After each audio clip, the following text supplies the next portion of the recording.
Tu pode fazer uma estratégia espetacular, apresentar para todo mundo. Se a cultura não aceitar aquilo, acabou a estratégia. Então, tu tem que ter a cultura alinhada com o que tu quer fazer com as pessoas que estão dentro da tua empresa. A cultura come a estratégia no café da manhã, basicamente. A cultura come a estratégia no café da manhã. Não... Cuidado para não destruir o que você construiu. Eu tenho muito cliente que é dono de empresa, né? Muito. Eu falo, cara, isso aqui você construiu uma bela obra, vamos preservar o que está de bom, não vamos reinventar a roda, porque consultoria muitas vezes chega no lugar e acha que não tem vida inteligente naquele lugar, né? Você já foi cliente de consultoria, você sabe. Só vou mudar tudo, porque vocês são um bando de idiotas. Bom vendedor, no lugar certo, bem treinado para a posição que ele está, com uma supervisão correta, esse cara, ele vale ouro. Ouro. Esse é uma pessoa rara de encontrar, um profissional raro de encontrar, e ele vale ouro. Paga o que ele pedir porque ele vale muito. Teoria e prática em vendas. O importante não é o que você sabe, mas o que você sabe fazer com aquilo que você sabe. Bem-vindo ao novo episódio do Teoria e Prática em Vendas. Hoje nós temos aqui o Jorge Dibi, que eu conheci uns 15 anos atrás, quando ele era meu cliente lá na Serasa, diretor da Serasa, e como muitos clientes acabou se tornando um amigo. Dibi, obrigado pela sua presença. Obrigado pelo convite, é um prazer e um privilégio estar aqui. Bom, para começar, a gente sempre pede para a pessoa contar um pouco da história dela, o que trouxe você até aqui, Dibi? Eu sempre gostei de cliente, de entender a cabeça do cliente, e isso naturalmente me levou para minha carreira de mercado. Tá? Vou começar um pouquinho lá atrás. Tá? Eu fiz mestrado stricto sensu. Eu queria ser professor, queria ser acadêmico. Cheguei a ser professor, dei aula em várias universidades, publiquei alguns artigos científicos e eu fiz mestrado em administração de empresas com ênfase sempre em marketing, entender o cliente. Tá? Uma das cadeiras que eu mais gostava de dar aula era comportamento do consumidor.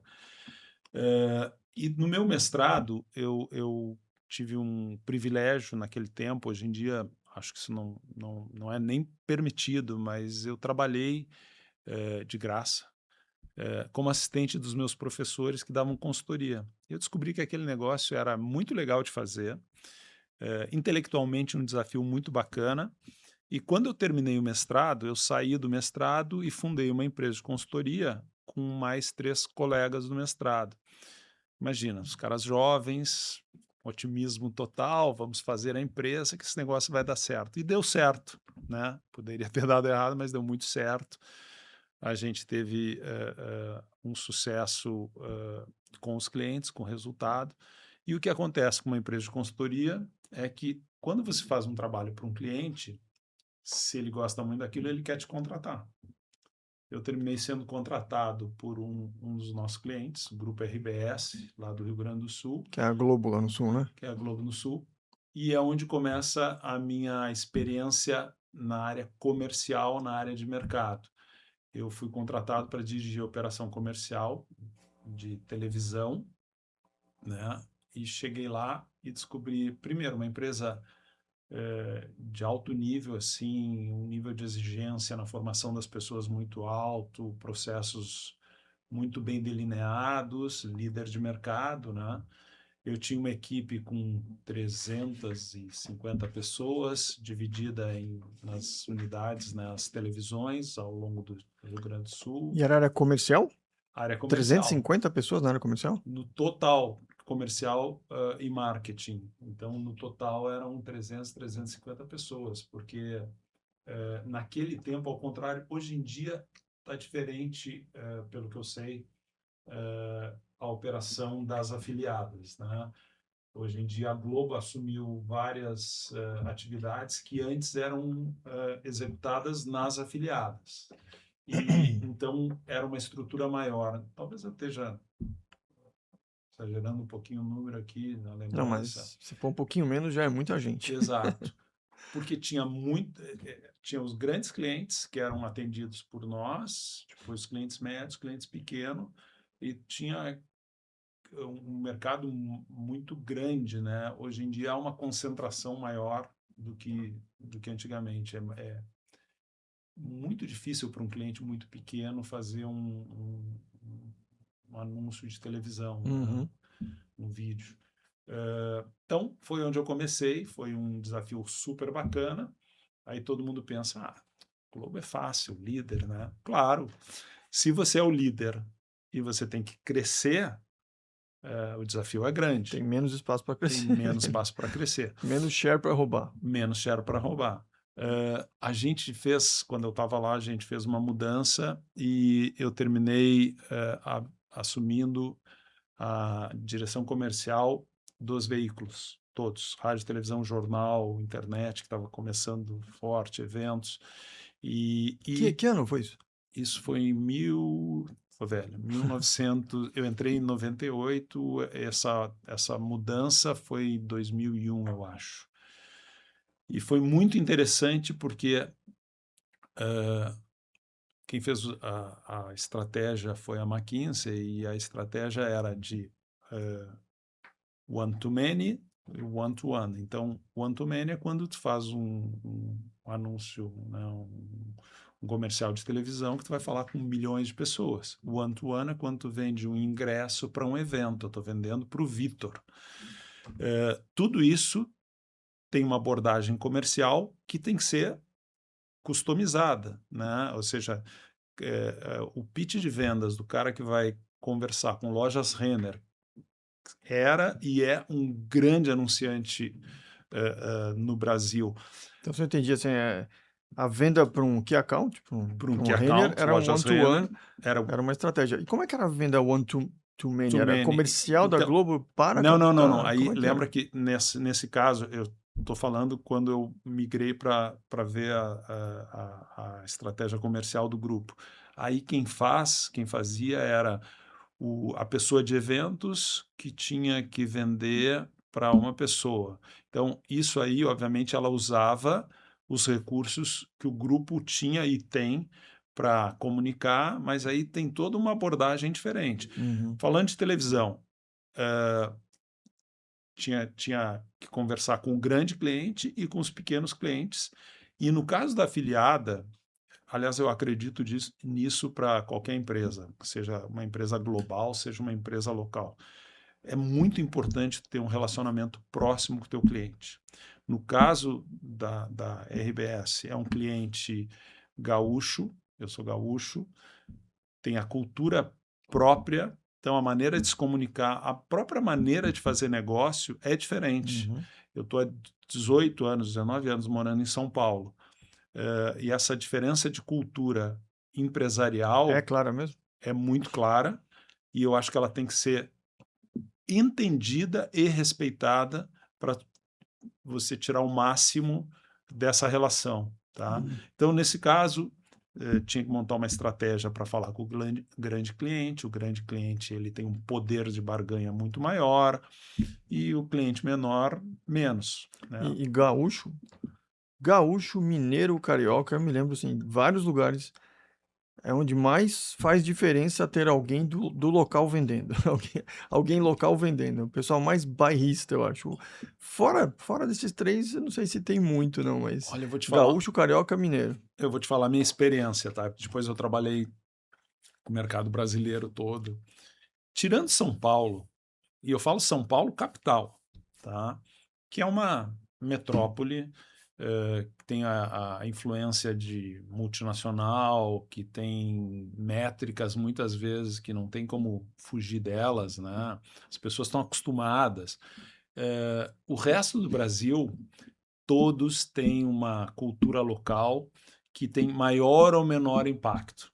Tá? Sem Então, para dúvida. pegar o exemplo do Rio Grande do Sul, lembra que eu gostava de comportamento do consumidor? Dentro do Rio Grande do Sul tem 2 cidades, Novo Hamburgo e Caxias do Sul, que tem uma cultura ainda mais restritiva de receber uma abordagem comercial. Se você não entender isso, se você não ajustar a tua abordagem para isso, você tem menos chance de ter sucesso.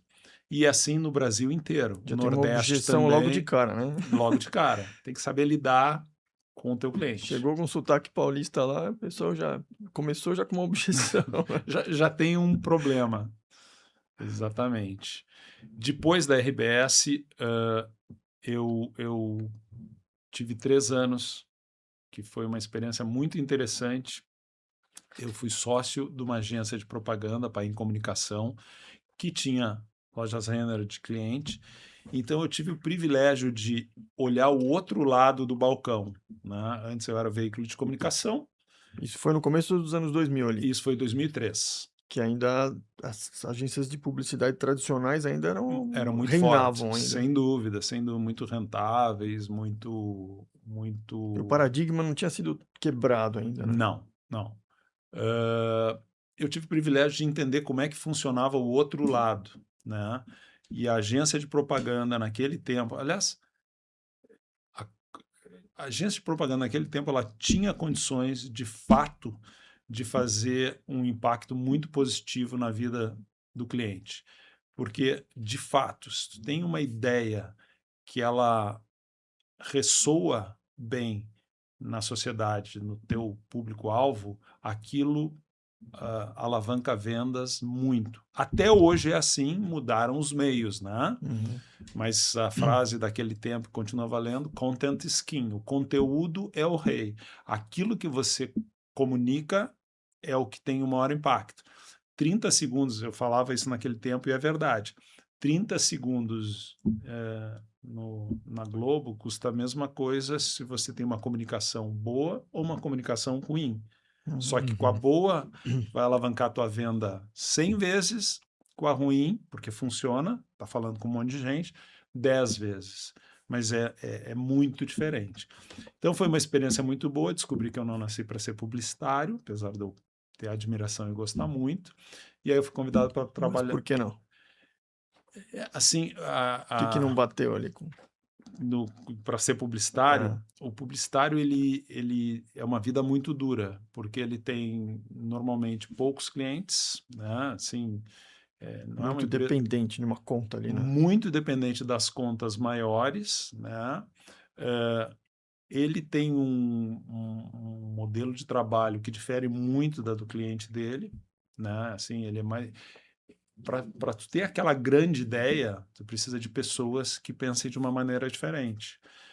Só que, às vezes, ter a grande ideia, o cara que tem a grande ideia é um cara, tem um outro que parece que vai ter uma grande ideia, mas ele nunca vai ter uma grande ideia, mas ele, sabe, é mais desestruturado. Eu gosto de coisas mais organizadas, estruturadas E uma agência pré-internet é completamente diferente de uma agência pós-internet. completamente É um mundo diferente, muito diferente. muito diferente.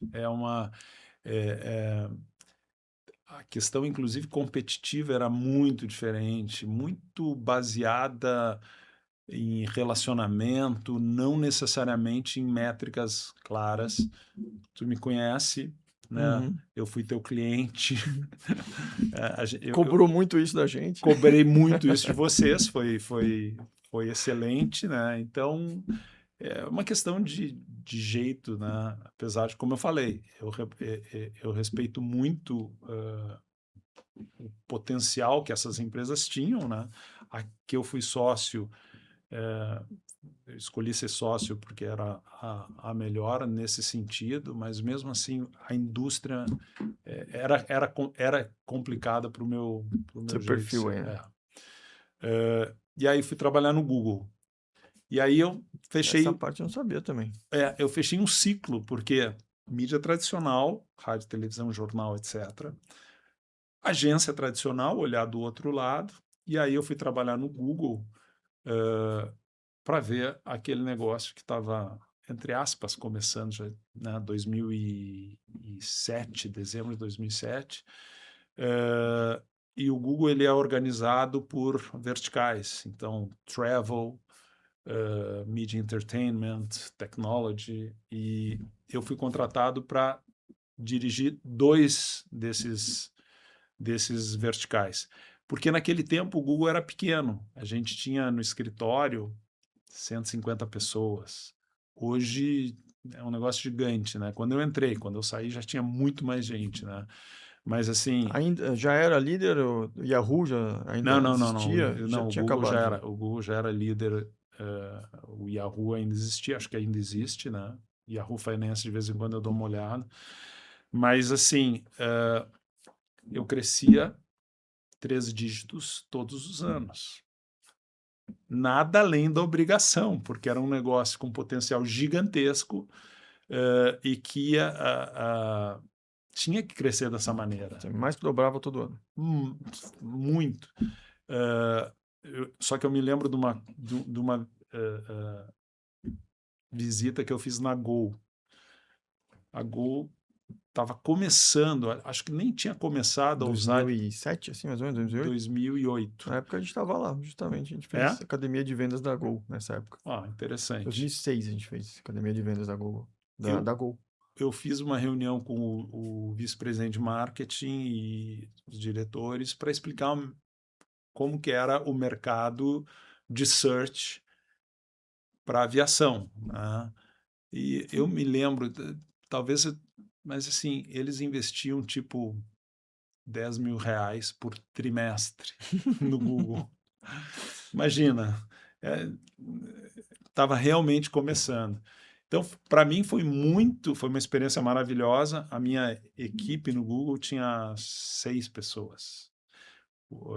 Muito, para quem estava acostumado com equipe grande, de repente trabalhar com 6 pessoas, só que foi uma experiência maravilhosa. 6 pessoas altamente preparadas, inteligentes, que faziam uma super diferença, né? E aí é uma coisa que entra, eu estou sempre aprendendo, e para mim foi um aprendizado, porque cada uma dessas pessoas super preparadas, elas resolviam os temas que tinham que resolver. E aí, hoje em dia, eu sei que essa é a lógica do Google. Quanto maior a equipe, exige uma coordenação maior, se perde muita coisa nesse esforço de coordenação. Não estou dizendo que não tenha que ter uma equipe grande, mas assim, se houver a possibilidade de ter uma estrutura pequena ou pequenas células, termina ficando grande. O Google hoje é gigantesco, né? Mas pequenas células, não ter 20 pessoas reportando para você, ter 50 pessoas num time, esse é o ideal. Nem sempre é possível. O nome bonito isso é o Span of Control, SPOC, né? Span of Control, Quantas exatamente. pessoas você consegue gerenciar, né? Então, De fato. por exemplo, eu conseguia gerenciar 11 pessoas na área de marketing. Mas quando eu fui gerenciar 7 vendedores, quase fiquei louco. Porque 7 vendedores demandam muito mais do gestor do que 11 analistas. Muito mais. Muito mais. E aí, aí você perde o controle, assim, né? Nós vamos falar disso, mas assim, vendedor é um cara especial. Para o bem e para o mal. Um bom vendedor...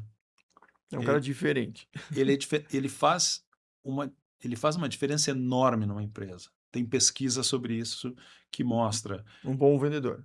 No lugar certo. um bom vendedor no lugar certo, bem treinado para a posição que ele está, com uma supervisão correta, esse cara, ele vale ouro.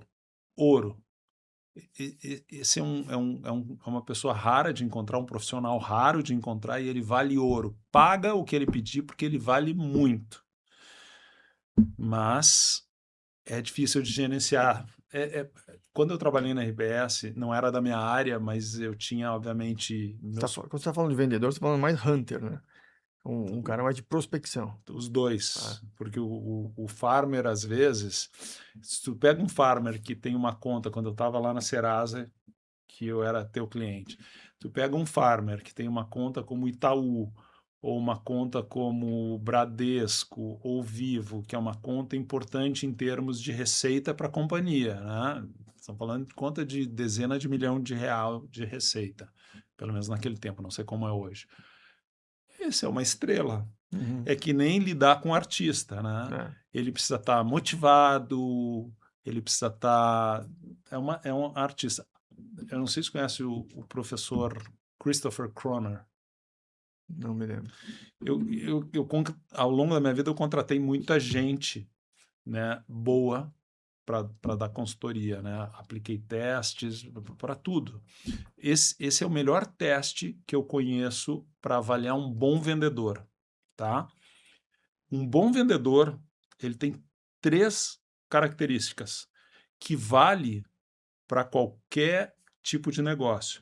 Seja uma venda mais complexa, que exige um prazo maior, interação maior com o cliente lá dentro, seja um vendedor que vende um Mais produto muito transacional simples, ali. transacional, que ele bate na porta. Quais são essas 3 características? E olha que interessante, o Ayrton Senna seria um super vendedor, porque eu vou falar as 3 características e você vai ver que o Ayrton Senna tinha todas elas sobrando. Característica número 1, tem que ser ambicioso. Um bom vendedor, ele tem que querer ganhar, ele tem que querer ser campeão, ele tem que querer ganhar dinheiro. O bom vendedor usa o dinheiro como métrica de sucesso. Muitas vezes ele ganha muito mais dinheiro do que ele precisa, mas assim, ele quer ganhar mais, porque quem ganha mais é o melhor, é o campeão, aqueles rankings que a gente está acostumado. Segunda característica de um bom vendedor, comprometimento. Ele quer ganhar, mas ele está disposto a fazer o esforço necessário para ser campeão. Então ele tem a disciplina de fazer o que é necessário todos os dias, acordar cedo, fazer 300 ligações, ouvir 299 nãos. Ele está disposto a fazer isso. O Ayrton Senna, ele só queria ganhar, ele não entrava na pista para correr, e ele fazia o que era necessário, Treinava muito mais do que todo mundo. muito mais do que todo mundo. Tem uma história que contam esqueci o nome do cara que fazia a preparação física dele, que Nuno Cobra. Nuno Cobra. O Nuno Cobra disse uma vez que eu tenho que tomar cuidado com o que eu falo para ele, porque o que eu falo, ele faz. Então, se eu falar que ele tem que escalar uma parede, ele vai escalar uma parede. E a terceira característica é responsabilidade, ou autorresponsabilidade, que é a famosa accountability. Ele não coloca a responsabilidade do que aconteceu nos outros. Fiz 300 ligações, recebi 299 nãos, a culpa é do fulano, a culpa... Não. Do produto, tá muito Ou do caro. produto, tá muito caro. Não. Eu sou responsável, eu vou aprender com isso e eu vou... isso leva a um autoconfiança, um otimismo de que amanhã vai dar certo. Ok, No essa aqui caso- não deu, aprendi, mas amanhã vai dar certo e amanhã eu vou ganhar porque eu quero ser campeão. No caso do Senna, o caso clássico dele é da chuva. Exato. Ele era ruim na chuva. E ele não pôs a culpa na chuva, no pneu, nos outros. Ele falou, eu sou ruim na chuva. Eu preciso melhorar. Se eu quero ser bom nisso, eu gosto disso. E ele começou a treinar que nem louco na chuva. E aí, o final da história, o pessoal acha que ele tinha um dom natural para dirigir na chuva. Não, é essa accountability que você falou. Exatamente. A Era culpa é craque. minha. Ou seja, se você encontrar o Ayrton Senna, ou um Ayrton Senna infelizmente não está mais com a gente, contrata. Espero demorar um pouquinho para encontrar com ele. Exato, eu também. Não tenho pressa não, mas eu quero encontrar com ele um dia. Mas com essas características, contrata, porque é muito mais fácil você treinar uma pessoa dessa para ser um bom vendedor, você construir os sistemas, os processos para essa pessoa trabalhar, para ela ter sucesso, colocar a gestão correta em cima dela, do que encontrar essa pessoa. Tem gente que... Porque a área comercial tem isso, né? Sabe bem como funciona. Atingiu as metas, tem aquele glamour, tem os eventos de reconhecimento. Lá na Serasa, convenção de vendas. A gente fazia uma convenção de vendas maravilhosa. Aliás, a Serasa foi a empresa que eu trabalhei que melhor sabe fazer isso. Eles são realmente craques nesse assunto, tá? Reconhecimento. Porque o vendedor, ele tem 2 tipos de recompensa. A financeira, que é objetiva, vendeu de acordo com o modelo de remuneração que ele tem, seja fixo variável, ele vai receber, todo mundo entende, fica claro para todo mundo. E o impacto ele é mais ou menos esperado. Mas tem a parte não financeira, que tem um impacto igual ou, em alguns casos, maior do que a financeira. Uhum. No caso da... Você acabou de falar 2 capítulos do livro, hein? Exato. Você acabou de... Incentivos de É vendas. isso aí. No caso da Serasa, tem uma história muito legal para contar, porque não tem ainda, né? Imagino que tem ainda o Elite, que era os melhores vendedores, eles ganham uma viagem para algum lugar. Eu lembro, Havaí, na época, umas viagens bacanas. Super bacanas, imagino que continuam sendo. E o grande desafio era como que essas pessoas veem o que elas, entre aspas, estão perdendo. Claro, né? Vendedor competitivo, o cara volta de lá e ele conta, pô, tava no Havaí, maravilhoso, teve um jantar, sentei com o presidente, sentei com o diretor, os caras me paparicando, todo mundo fica, né, imaginando. Numa dessas viagens, que foi para a África do Sul, eu tive uma ideia, né, com o pessoal do marketing, e a gente fez uma revista, a Caras. Então, a gente pensou, vamos fotografar tudo que vai acontecer lá e vamos mostrar o que aconteceu. Então, todos os eventos, eram os jantares, eram os passeios, era o reconhecimento que era feito lá, tudo documentado, fotografado, contratamos gente especializada. Saiu um produto maravilhoso, não me lembro se a gente imprimiu, tinha bastante gente, né? Sei eu, umas 300 revistas para distribuir.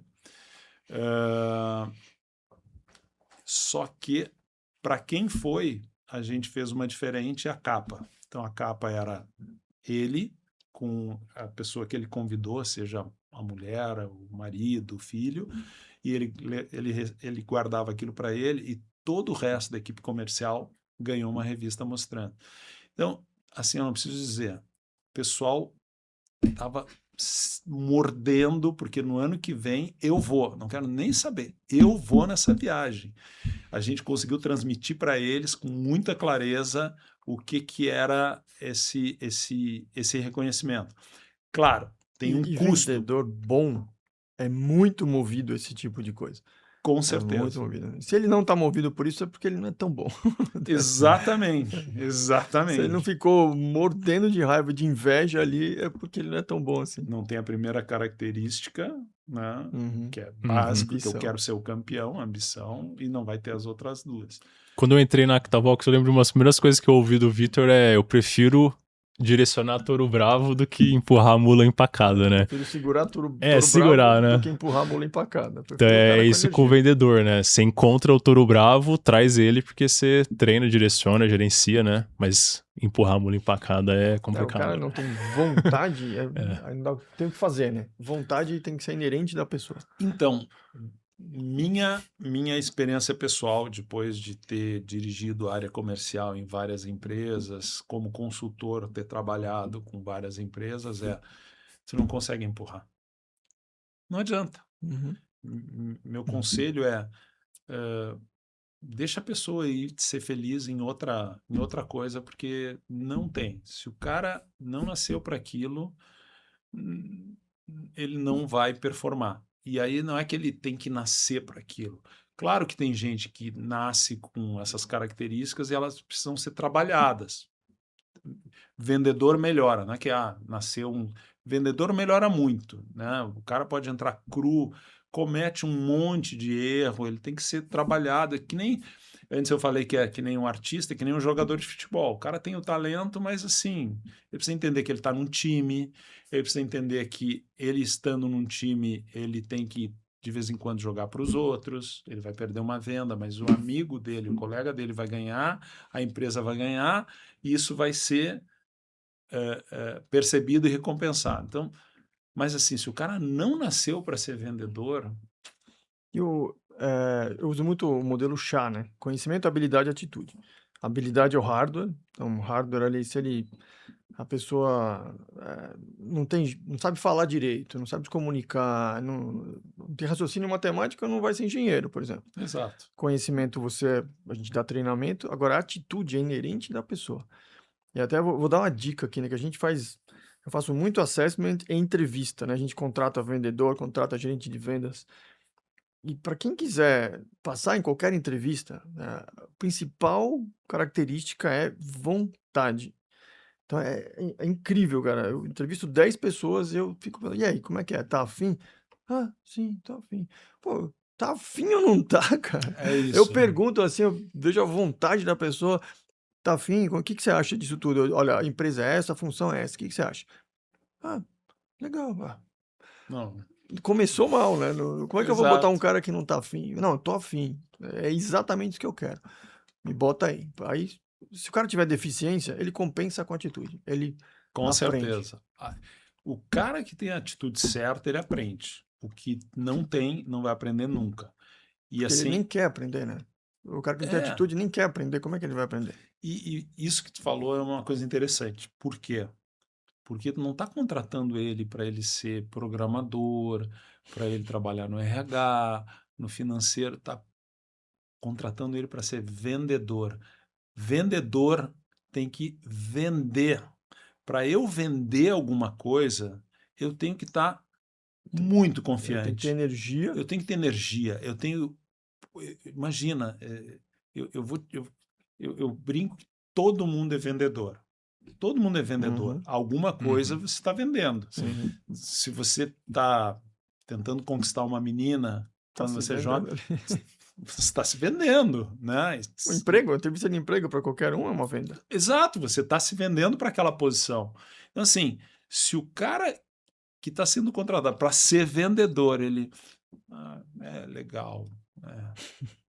Desculpa, mas aparentemente está Nem faltando você, ali. você tá conseguindo Exato, vender você, o meu exato. produto, você não vai conseguir vender Mas também. aí tem um outro lado que é o seguinte: na minha experiência, tem o cara que é um ótimo vendedor dele, é Mas um não entrega. péssimo vendedor, não entrega nada. Isso, e de vez em quando eu errava, né?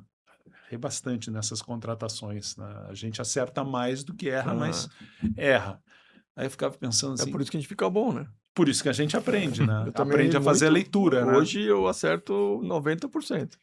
Mas Eu eu já errei bastante e aprendi com os erros. Foi exatamente, foi assim que eu melhorei minha performance nisso, mas assim, fica Cai no pensando carisma, né? Carisma é um negócio que seduz. Mas muito. não leva pra página 2, né? Carisma é a página 1.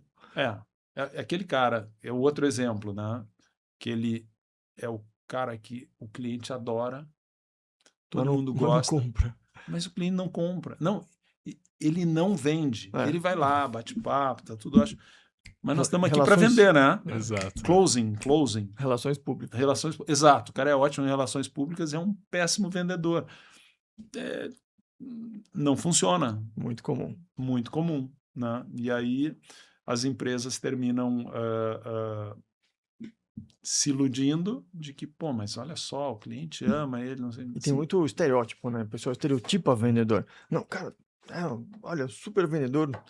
Aí tem o carinha lá que não parece vendedor, mas vende muito mais. E às vezes ele não tem nem aquele perfil estereotipado de vendedor, mas ele é disciplinado, ele segue o processo, ele não desiste, é um cara determinado, perseverante, vai lá. E vendas é muito disso, né? Não desistir, não, energia. tem uma história maravilhosa sobre isso, que não aconteceu comigo, mas eu sempre falo dessa história porque ela é ótima, sobre o estereotipo do vendedor. O Horowitz, que é sócio da Andreessen Horowitz, aquela empresa que investe, ele foi empreendedor. E ele passou por todos os perrengues possíveis de ser um empreendedor de tecnologia no Vale do Silício. E ele viu que o negócio dele não estava indo. E ele precisava de um super líder comercial, né? E ele começou a procurar o cara. Aí, e ele não era o Google, ele era uma empresa de tecnologia, ele deu a volta, ele vendeu a empresa, ele teve sucesso, mas para ele não era simples atrair os melhores profissionais. Aí ele chegou para se eu não me engano, para o próprio Andreessen, que era um dos investidores que estava no conselho, e disse: encontrei o cara perfeito para nós. O cara perfeito é o fulano. Aí levaram ele para ser entrevistado. O fulano era baixinho, meio gordinho, né? Tava meio careca. E aí fez a entrevista, tudo. Aí ele foi falar de novo com o Andreessen. E o Andreessen disse: esse não é o cara para ti. Sabe, nós precisamos de um cara alto, bem apessoado, aquele cara que chega e conversa, não sei o quê. Esse cara não é esse, né? E eu vi as qualidades que ele tem, eu entendi porque que você considera que ele é a pessoa certa, mas eu acho que falta essas características. E aí o Horowitz disse para ele, se ele, além de tudo, ele fosse alto, bem apessoado, né? Ele não ia trabalhar para mim. Ele ia ser o vice-presidente comercial da Microsoft, ia ser o vice-presidente comercial do Google. Aí o Anderson pensou, tu tem razão, contrata o cara. Ele contratou o cara e o cara fez o turnaround da empresa na parte de mercado. Ele conseguiu vender para os clientes, ele conseguiu ter relações sólidas e duradouras, ele conseguiu fazer com que a área comercial funcionasse. Então, o estereotipo nos Estados Unidos é o cara alto, bem apessoado, fala bem, aperto de mão forte, etc. Não necessariamente é o bom vendedor. Às vezes o cara que não tem aquilo que facilita, ele é obrigado a ser muito melhor no resto e que muitas vezes é o que mais importa, né?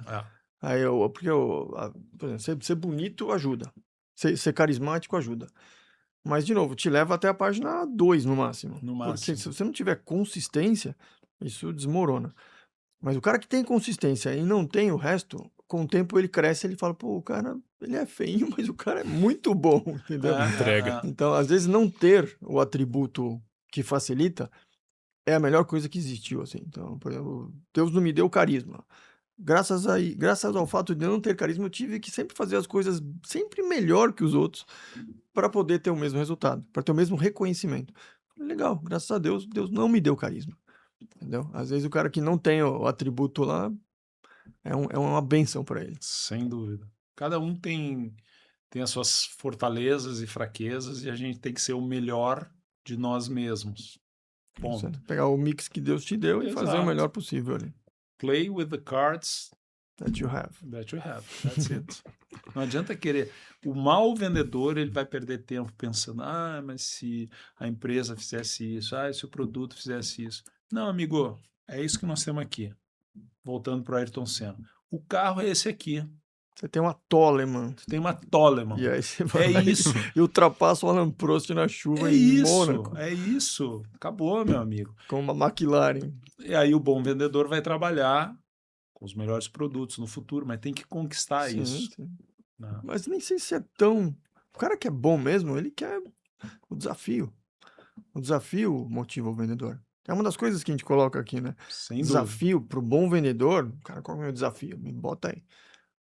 Brilha o olho. É verdade. Mas aí, como é que você chegou na Serasa? Eu tô querendo chegar na Serasa. a gente tá como é que a gente se encontrou? Então, aí eu trabalhei no Google, depois do Google que eu fui trabalhar na Serasa, né? Eles queriam...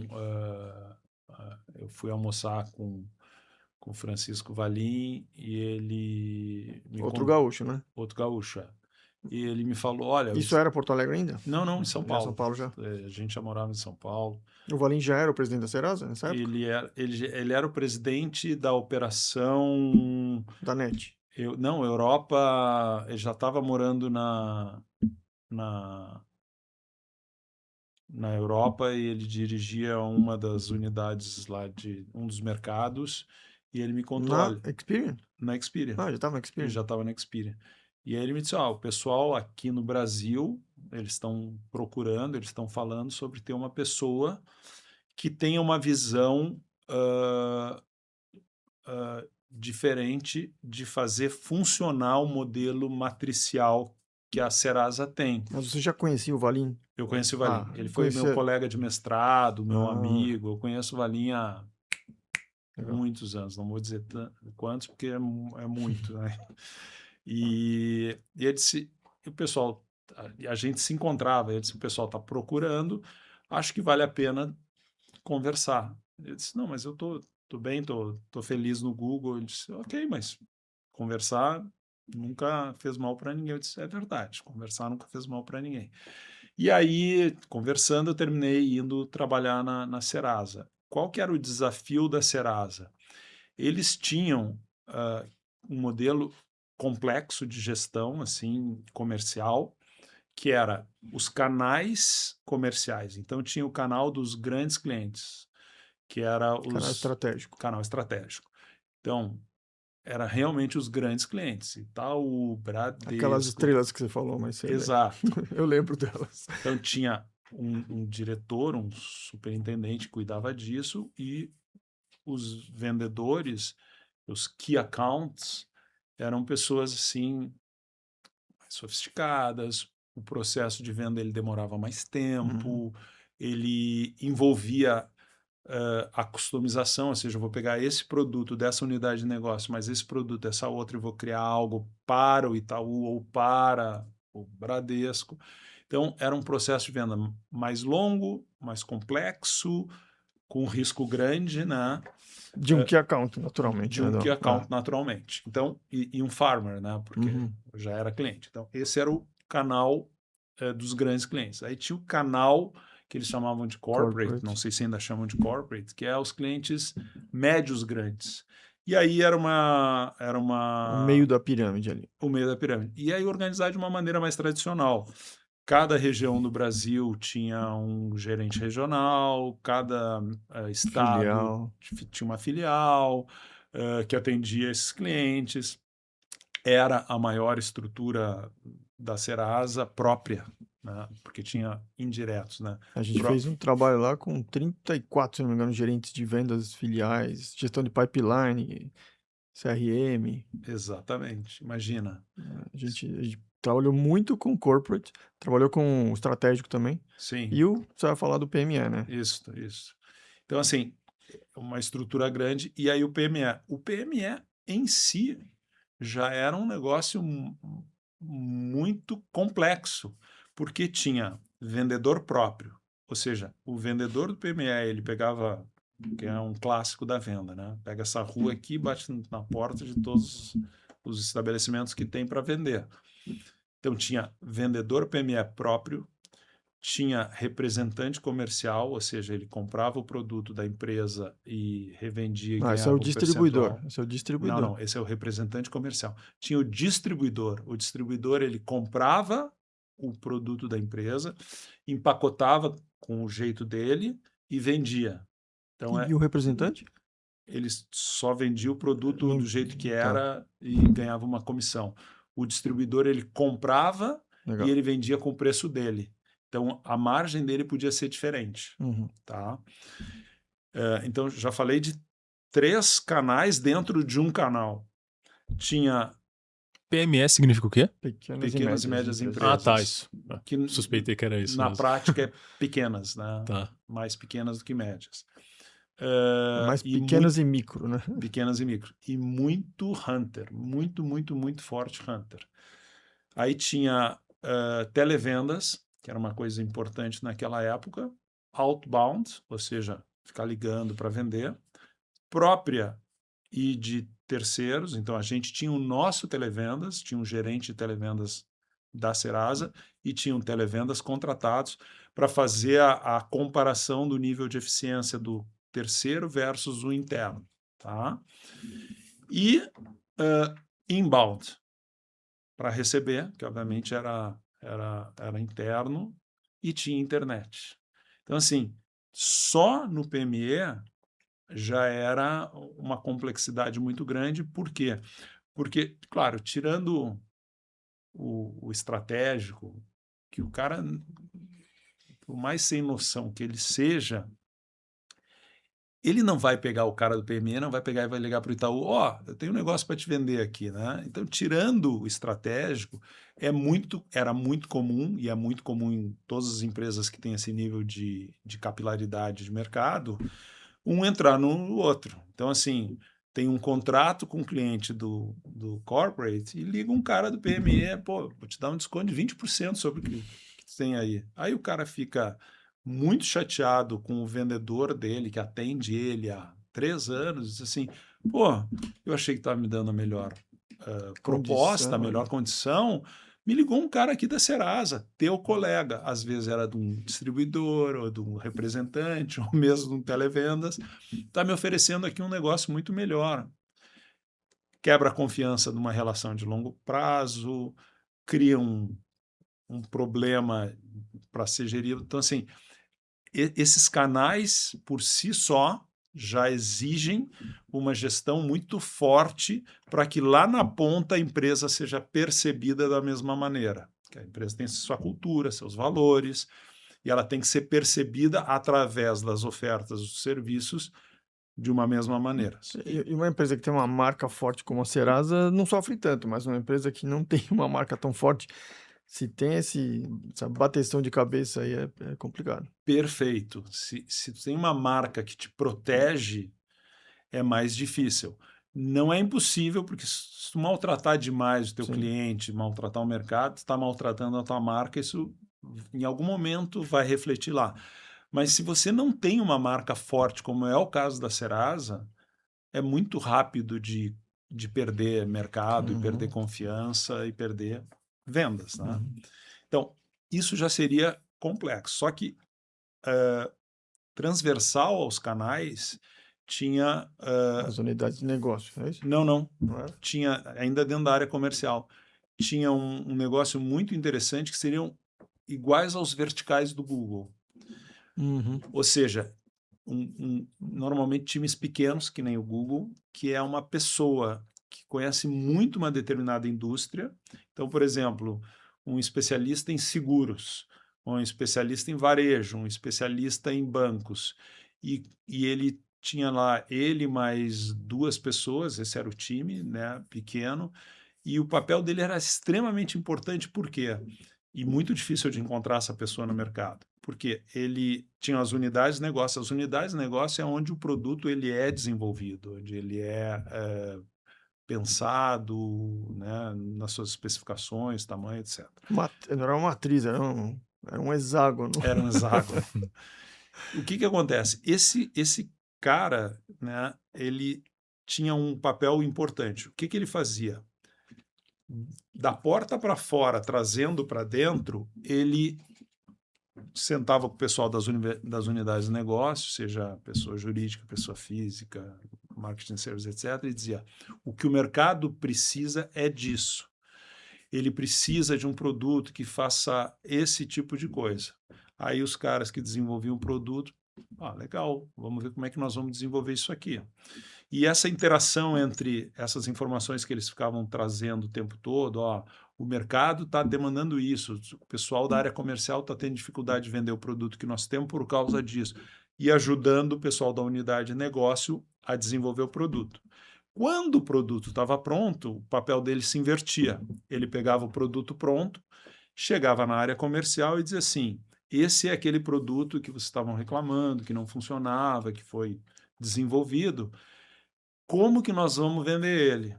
Então, É treinar o pessoal. treinar o pessoal, criar o repertório da negociação, o pitch de vendas, que para o corporate era diferente do PME, que era bem diferente do estratégico.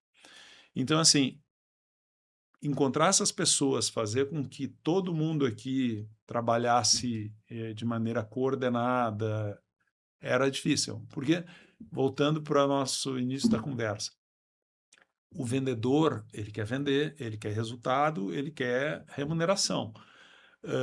Muitas vezes, faz todo o trabalho bonito assim e o cara atropelava. Então, mas, ao mesmo tempo, ele era bom.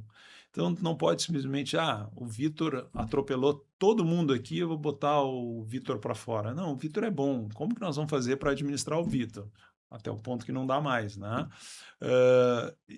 Então, assim, foi uma experiência maravilhosa, que me ensinou muito, porque eu tinha que lidar todos os dias com esse tipo de situação, além de ter que vender, né? Então, quando a gente fala de vendas é pessoas, sistemas, processos, métricas, estrutura, é isso que é vendas. de tudo isso, o mais importante são pessoas. Sem as pessoas certas, não adianta ter todo o resto, porque não vai dar certo. É muito, muito difícil. Então, trabalhou lá, viu isso de dentro, né? E os desafios. Ficamos 8 anos lá prestando consultoria. Exatamente. E ajudou muito a, principalmente, criar os processos Uhum. e criar o entendimento nas pessoas de que o processo funciona, a métrica é essa, se a gente seguir, vai dar certo. Foi uma experiência muito boa. Aí, falando de ferramenta, né? Acho que foi o primeiro case nosso de CRM lá, onde a gente mediu no treinamento, que o pessoal levava, a gente fez todos os treinamentos, media e mostrava, vocês levaram 40 segundos para inserir uma oportunidade de vendas e 20 segundos para alterar uma oportunidade de vendas, em média. É complicado, não? Foi um baita sucesso, né? Com historinha, né? Ver o diretor mundial de CRM da Experian, um cara chamado Nigel, não sei se você conheceu ele. Conheci. E aí eles vieram apresentar, né, o que eles tinham feito de CRM no mundo. Só que eu perguntei umas coisas e os dados, né, para variar, né? Dado em CRM é uma coisa que a regra é o dado não ser muito confiável, né? Uhum. E aí eu falei, os dados não estão muito bons, né, Nigel? Aí eles pediram para eu apresentar lá no dia. Eu apresentei, o inglês super educado lá. E falei, a gente veio aqui para ensinar, mas tem muito mais a aprender. Porque os nossos dados estavam redondinhos, cara. A gente cruzava na hora e via ciclo de vendas, taxa de conversão por segmento, varejo, concessionárias, varejo, grande varejo de concessionárias era muito diferente. Então a gente tinha os dados para fazer gestão. Foi um baita sucesso. A gente trabalhou com 3 CRMs lá na Serasa, né? Esse primeiro que a gente implantou, depois o Cível, depois a gente ainda pegou o comecinho do Salesforce lá. Eu não sei se é sorte ou competência, mas eu tive o privilégio de trabalhar em empresas muito boas, que realmente tinham um nível de competência alto. E aí é uma coisa que a gente vê. Muitas vezes a gente acha que tem, pô, isso aqui a empresa lá fora faz melhor. Não é assim, né? Aliás, do ponto de vista de gestão, né, por eu ter sentado no comitê executivo de várias empresas multinacionais, quando eu comecei, eu tinha aquela ideia de que, tô chegando no Google, o Google sabe tudo, né? E aí tu vai ver que o Google é realmente excelente em algumas coisas, pelo menos naquele tempo, né? E tem outras coisas que eu olhava e dizia assim, pô, mas a RBS faz isso aqui melhor do que o Google faz, não? Não faz sentido isso. Faz sentido. Porque cada empresa faz alguma coisa com excelência e não existe nenhuma empresa que é excelente em tudo. Então, depois que eu me dei conta disso, eu passei a simplesmente procurar qual que é a melhor prática desse negócio. Exatamente. Se é nossa, ótimo. Se é do concorrente, ótimo, vamos aprender com ele. Se é da nossa própria empresa, mas é feita na Espanha, vamos lá aprender com os espanhóis. E o Brasil o Brasil tem ótimos profissionais. Eu trabalhei na multinacional que várias coisas que a gente fazia eram benchmarking para as Américas, várias coisas. E vou pegar teu gancho aqui, porque eu trabalho também, tá? Não só, assim, a maior parte são empresas de porte pequeno e médio. E existe uma aura nas grandes empresas, né, que o pessoal acha que tudo funciona nas grandes empresas. A gente trabalha em empresa grande, Sim. a gente sabe que o nível de ineficiência de empresa grande é muito alto. Que a empresa grande ela tem gordura para queimar e ela acaba carregando uma ineficiência muito maior que as empresas pequenas. A empresa pequena não pode carregar ineficiência, senão ela quebra. Com certeza. Mas uma grande empresa, se ela perdeu ali 10 milhões numa coisa que não deu certo, mas uma pequena empresa faz muita diferença. E aí eu tento levantar o amor próprio, ali, a autoconfiança do empresário. Eu falo, cara, você está aqui vivo, num ambiente como o Brasil. A sua empresa tem muita coisa boa, tem muito mais coisa certa do que errada. Então acredita no que você fez e vamos ver o que tem que melhorar, porque um aluno meu que falou uma vez, o mercado é como se fosse a escada rolante ao contrário. Para você ficar no lugar, você tem que estar sempre subindo. Então a gente tem que tentar andar mais rápido ainda do que a escada rolante. Vamos agora trabalhar, mas cuidado para não destruir o que você construiu. Eu tenho muito cliente que é dono de empresa, né? Muito. Eu falo, cara, isso aqui você construiu uma bela obra, vamos preservar o que está de bom, não vamos reinventar a roda, porque consultoria muitas vezes chega no lugar e acha que não tem vida inteligente naquele lugar, né? Você já foi cliente de consultoria, você sabe. Só vou mudar tudo, porque vocês são um bando de idiota. Eu já fui cliente de consultoria, eu falo, pô, mas e o cara vem e não traz grandes novidades muitas vezes. Então a gente tem que trabalhar no que precisa melhorar e preservar o que está bem feito. Tá? É muito importante isso.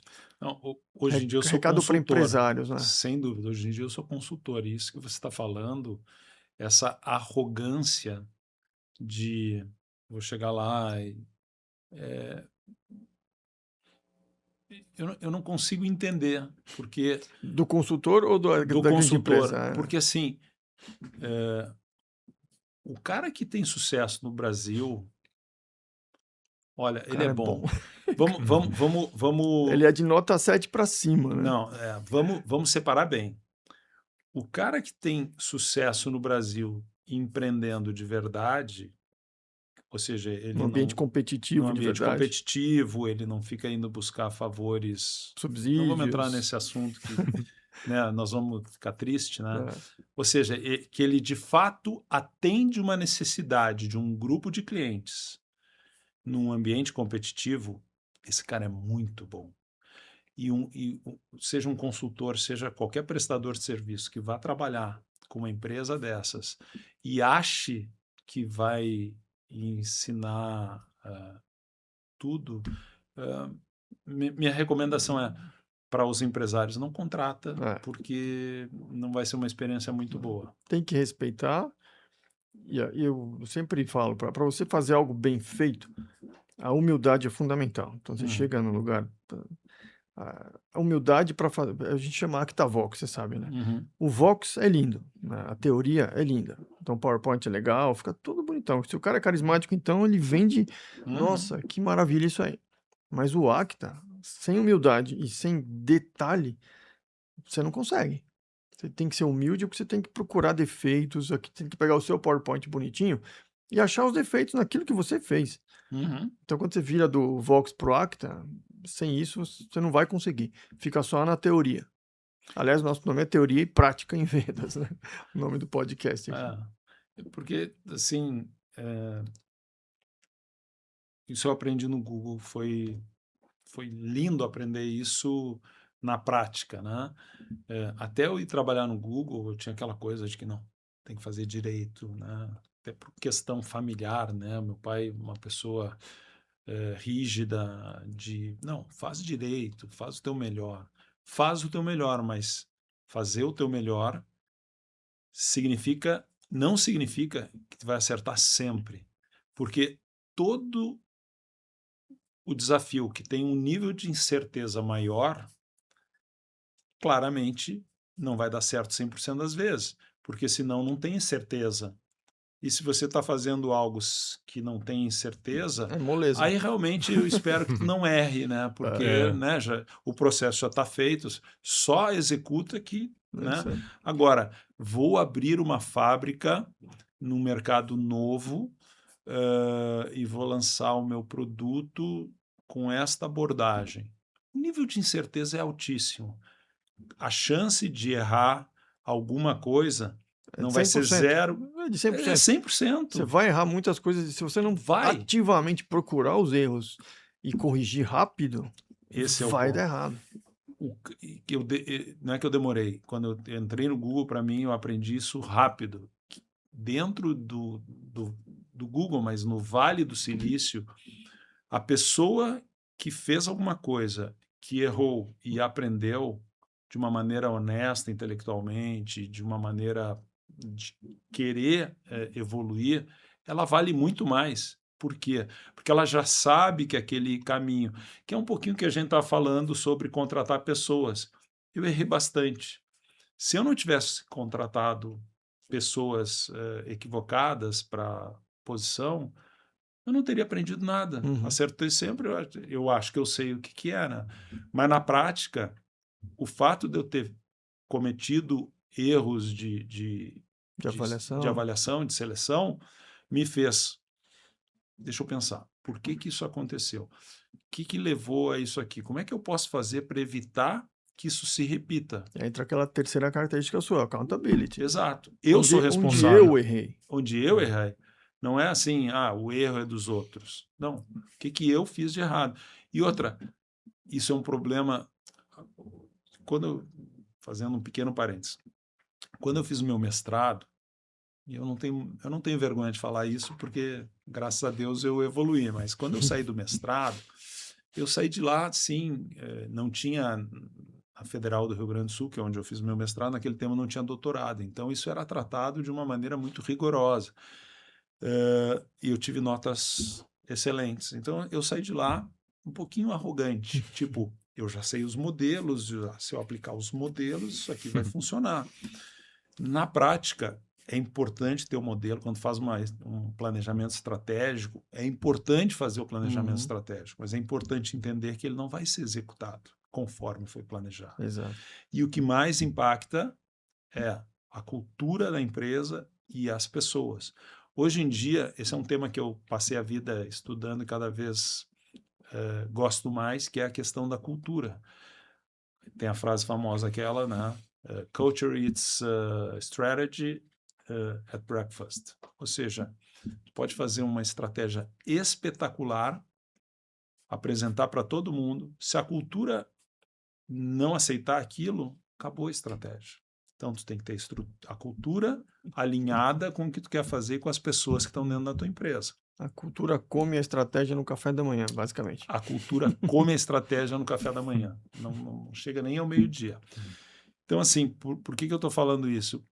Pela questão da arrogância, de entender que a gente aprende através dos erros. E se você errou com a melhor das intenções, tentando acertar, obviamente, num problema de alta incerteza, não necessariamente deu certo como você esperava, mas você tirou ensinamentos daquilo, ou seja, eu preciso aprender por que eu fiz algo que não deu certo, você é um profissional muito melhor hoje do que você era.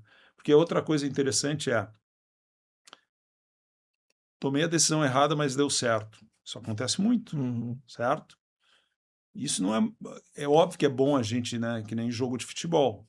Se o meu time ganha de 2-0 jogando mal, eu estou feliz, ganhou, né? Mas eu tenho pouco a aprender. Se eu não enxergar que o meu time jogou mal e eu só ganhei por sorte, eu não aprendi nada, não é bom. Lá na frente eu vou perder. E às vezes eu tomo a decisão certa e não acontece, porque a vida empresarial ela é muito multifacetada. Tem a parte interna, que a gente acha que controla, né? E tem toda a parte de fora. E eu acho que quem trabalha com vendas tem uma vantagem sobre as pessoas que trabalham numa empresa e não tem tanta interação com o mundo exterior. Por quê? Porque quem trabalha com vendas, ele acorda de manhã, ele faz lá o plano dele. Aqui, ó, passa a bola para cá, daí o fulano vai se posicionar e vai chutar e vai fazer gol. Aí entra um detalhezinho que é a realidade. Exatamente. Ele sai de manhã e, pô, essa venda que eu estava esperando não fechou. Por que não fechou? O que aconteceu? Então, assim, todo dia ele é obrigado a encarar a realidade. E dia 30, se bateu a meta, comemoração. Se não bateu a meta, o que aconteceu? Começou a vida de novo, dia 1º do mês seguinte. Quem está em outras áreas que não tem esse teste de realidade com tanta frequência, não tem incentivo para buscar as razões. Demora mais. Não estou dizendo, óbvio que tem os incentivos, óbvio que tem as metas, tem que atingir, mas às vezes ela demora 2 anos. O vendedor tem esse feedback umas 5 vezes por dia. Por dia. Tá lá no pipeline, isso aqui eu vou fechar, chega na semana que vem, você não ia fechar? Pô, mas não sei, cara, ele se apalavrou comigo, disse que era meu negócio. Cheguei lá, vendas dá muita humildade pra gente. Muita. É interessante, né? Que tem alguns erros que marcam a gente permanentemente, né? A gente começa um novo projeto, a única certeza que eu tenho é que aquele erro eu não vou mais cometer. Exatamente. Então a gente muda mesmo, assim, pra sempre. Então, E é interessante essa conversa porque a gente tá falando de características que são provenientes em todas as pessoas, né? E que a gente tá mostrando que a gente pode escolher como lidar, né? Com frustrações, com erros. A gente não tá falando de habilidades que estão acessíveis somente para algumas pessoas. A gente tá falando, não, todo mundo nasce com isso aqui, né? E a gente tá debatendo como é que é o jeito correto, talvez, né? De lidar com essas frustrações para construir uma vida melhor. Humildade está acessível para todo mundo. Exato, é. Quem é mais esperto, abraça ela primeiro. É isso aí. E Marcelo, pegando o teu gancho aí, uma vantagem nossa, assim, a gente fez 20 anos recentemente, né, de empresa, e mais de 2.000 clientes. Então, fora o número de projetos que a gente tem por cliente. Então, bota aí. A grande vantagem de consultoria, acho, é a gente ver as mesmas coisas repetidamente. Então, a gente erra e aprende com os erros, né, e vê muitos erros e aprende com os erros dos outros também. Então, esse é um grande ganho que a gente tem, né? Uhum. Então, humildade para aprender com os teus e esperteza para aprender com os erros dos outros, que é bem melhor, né? Aprender com o erro do outro. Eu chamaria não de esperteza, sim de sabedoria. O Sabedoria. lado bom da consultoria é que você consegue, imagina, 2.000 clientes, o que você já viu e o que dá para aprender com isso se você tiver sabedoria e humildade para olhar e dizer assim, pô, isso aqui, eu vim com uma ideia, mas esse negócio aqui tem mais potencial, funciona melhor, É isso aí. né? É muito legal. E, de novo, você tem toda a razão, que é o seguinte, a gente viu 2.000 clientes. Tem coisas que funcionaram em 500 clientes. Chega num lugar e não funciona. Uhum. Então, a arrogância também pode levar você a pensar, olha, eu já vi isso 500 vezes e sempre funcionou. Se você não tiver humildade e cabeça aberta para ver que naquela situação, que a tua certeza não vai dar certo, também é perigoso. Porque não é porque deu certo 500 vezes que a 500ª primeira vez vai dar certo. Eu, pegando agora nessa minha nova não, já faz tempo, mas nesse novo momento como consultor, eu fui fazer um projeto num cliente. E eu olhei e eu entendi que a cultura da empresa era uma cultura muito própria. Eu nunca tinha visto assim, porque normalmente as empresas têm algumas coisas similares, uma com outra, não necessário, mas essa Muito era única, assim. muito única. A primeira coisa que eu fiz foi, ok, para tudo e vamos primeiro entender esses Entender a caras. cultura. Porque não adianta eu pegar uma ferramenta que comprovadamente dá resultado em tudo quanto é lugar e oferecer para esse cara, se não for absorvida pela cultura. E aí, se eu for arrogante, eu posso dizer assim, não, precisamos mudar isso na cultura da empresa. Esse, assim, para mim é o nível máximo de arrogância. Alguém chegar de fora numa empresa de sucesso e dizer assim, precisamos mudar isso porque esta ferramenta é ótima. Tipo, lá atrás, eu tinha como cliente a Associação Brasileira de Supermercados. Então, eu tinha muita interação com supermercados. Viajava para o exterior para visitar supermercado, para conhecer. E era a época que o Walmart estava entrando no Brasil. Uma sócia nossa que foi VP do Walmart, né?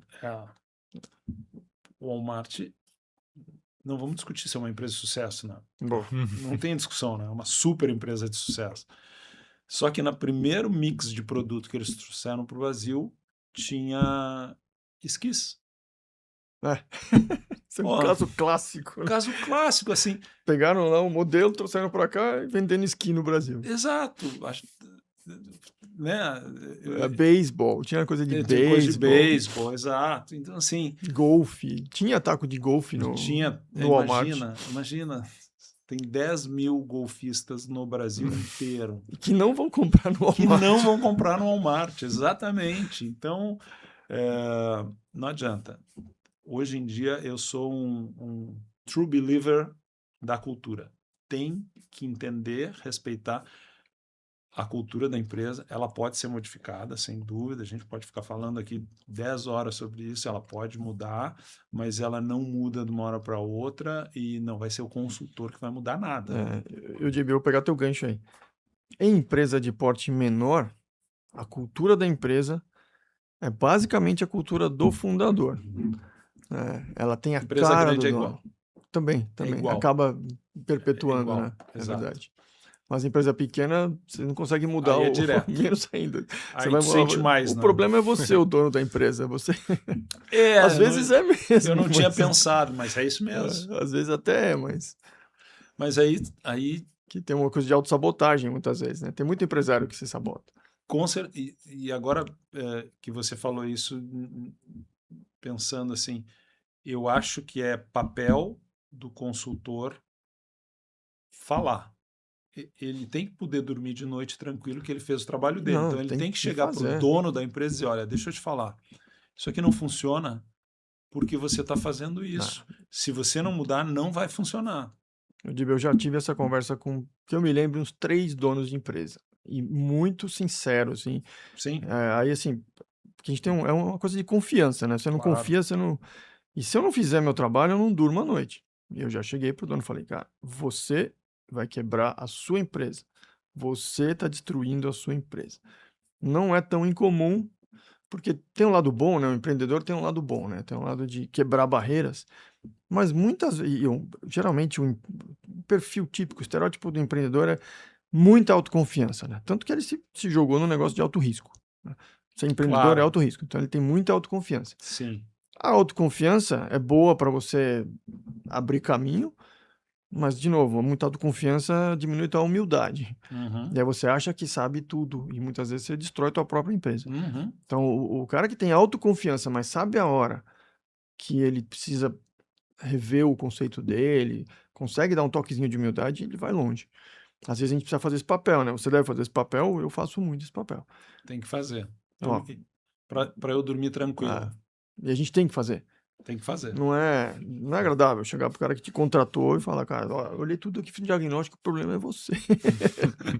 Não Então, é deixa eu muito te contar. Falando Realmente. com todo mundo aqui e achei o problema. Mas a gente tem que falar. Tem que falar, tem que falar. E E eu acho que isso não é arrogância, isso é Não. ser honesto Sim, comigo e Sim. com a pessoa que me totalmente. É a minha obrigação, É, eu tua preciso obrigação. fazer isso. Não posso falhar na minha obrigação.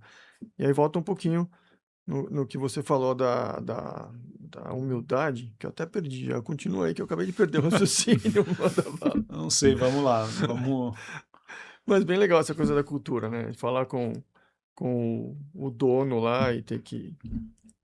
A gente tem muito cliente de porte menor, né, Marcelo? Uhum. Muito cliente. Mas, assim, eu diria que em termos de número, né, a gente teve aí talvez uns 100 clientes de porte grande. E dos 2.000, 90% foram de porte médio e pequeno. Mas essa é a divisão do a país, pirâmide. é normal, exato. Né? É a pirâmide. É mesmo. Reflete. E particularmente eu adoro trabalhar com empresas de porte menor. As coisas andam mais rápido. Eu consigo entender, porque o lado ruim da consultoria é que tu olha a empresa, vê o desafio, fica entusiasmado que aquilo, putz, isso aqui pode dar muito certo, Uhum.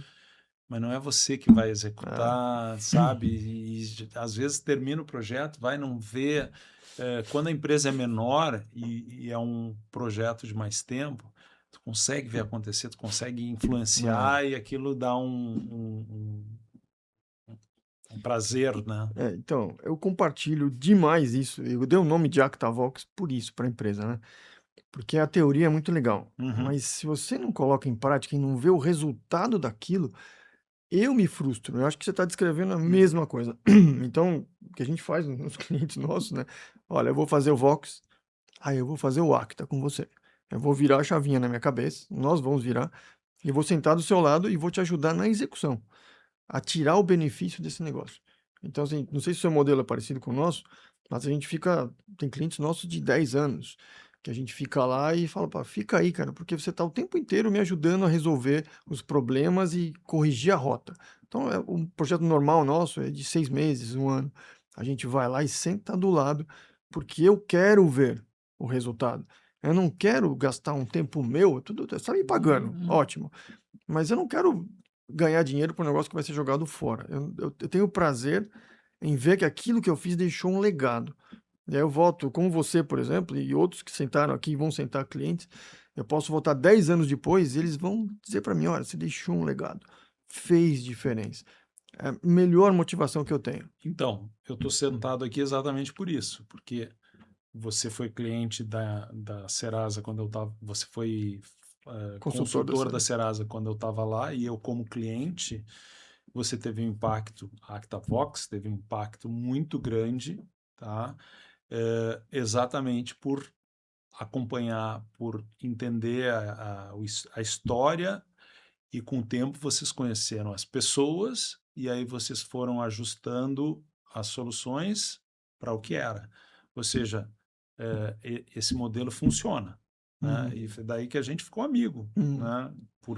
O respeito profissional acaba virando um respeito pessoal, né? Eu sempre falo, a admiração é a base da amizade. Se eu não admiro alguma coisa na pessoa, eu não tenho nenhuma ligação da onde vai. Como é que eu vou ser amigo de uma pessoa que não tem nada que eu admire? Então, essa é a base. Depois a gente constrói o resto, mas tem que admirar alguma coisa. O trabalho que vocês fizeram, obrigado. Por isso que eu tô aqui. Fico feliz.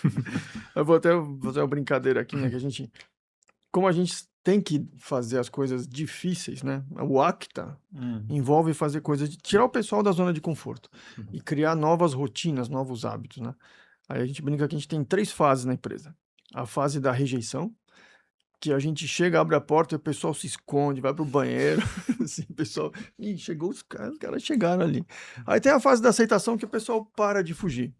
Aí depois tem a fase que o pessoal começa a chamar a gente. Pô, cadê vocês? Me ajuda aqui. Vocês estão sumidos, cadê vocês? Volta aqui que eu tô precisando de vocês. É muito gostoso passar pelas 3 fases. E quando a gente tá na primeira, é legal, porque dá aquela motivação. Daqui a pouquinho eu passo pra segunda e vocês vão me chamar de volta ainda. É bem gostoso. O problema é que na primeira, tem gente que sabe que quando vocês chegam lá, vocês vão botar uma luz em cima.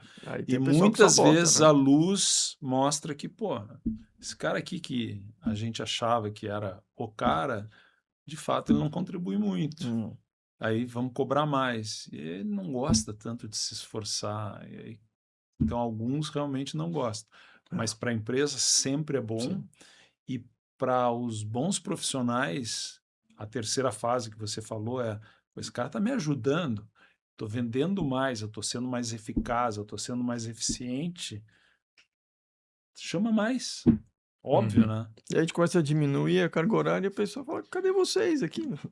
E nisso de jogar a luz também demonstra, às vezes, a pessoa que não era tão vista e que tá ali entregando, tá ali fazendo o processo certinho, tem várias ideias, e aí você dá voz até pra muita gente que às vezes não até não a era gente bem tá no visto. lugar errado, né, Marcelo? A gente pega gente com muito potencial no lugar errado, é muito comum. A gente faz um assessment, geralmente, das pessoas, os empresários pedem, depois você pode conversar com o meu pessoal, aí você fala, cara, essa pessoa tá aqui, mas ela tem que estar ali, essa pessoa é muito boa, tá no lugar errado. E a pessoa floresce, que o Marcelo lembrou bem. A gente ajuda as pessoas a florescerem, a gente sempre tenta trabalhar com quem tá lá. Eu posso dar um depoimento pessoal, né? Nas posições executivas, né? Eu trabalhei sempre em empresas grandes, né?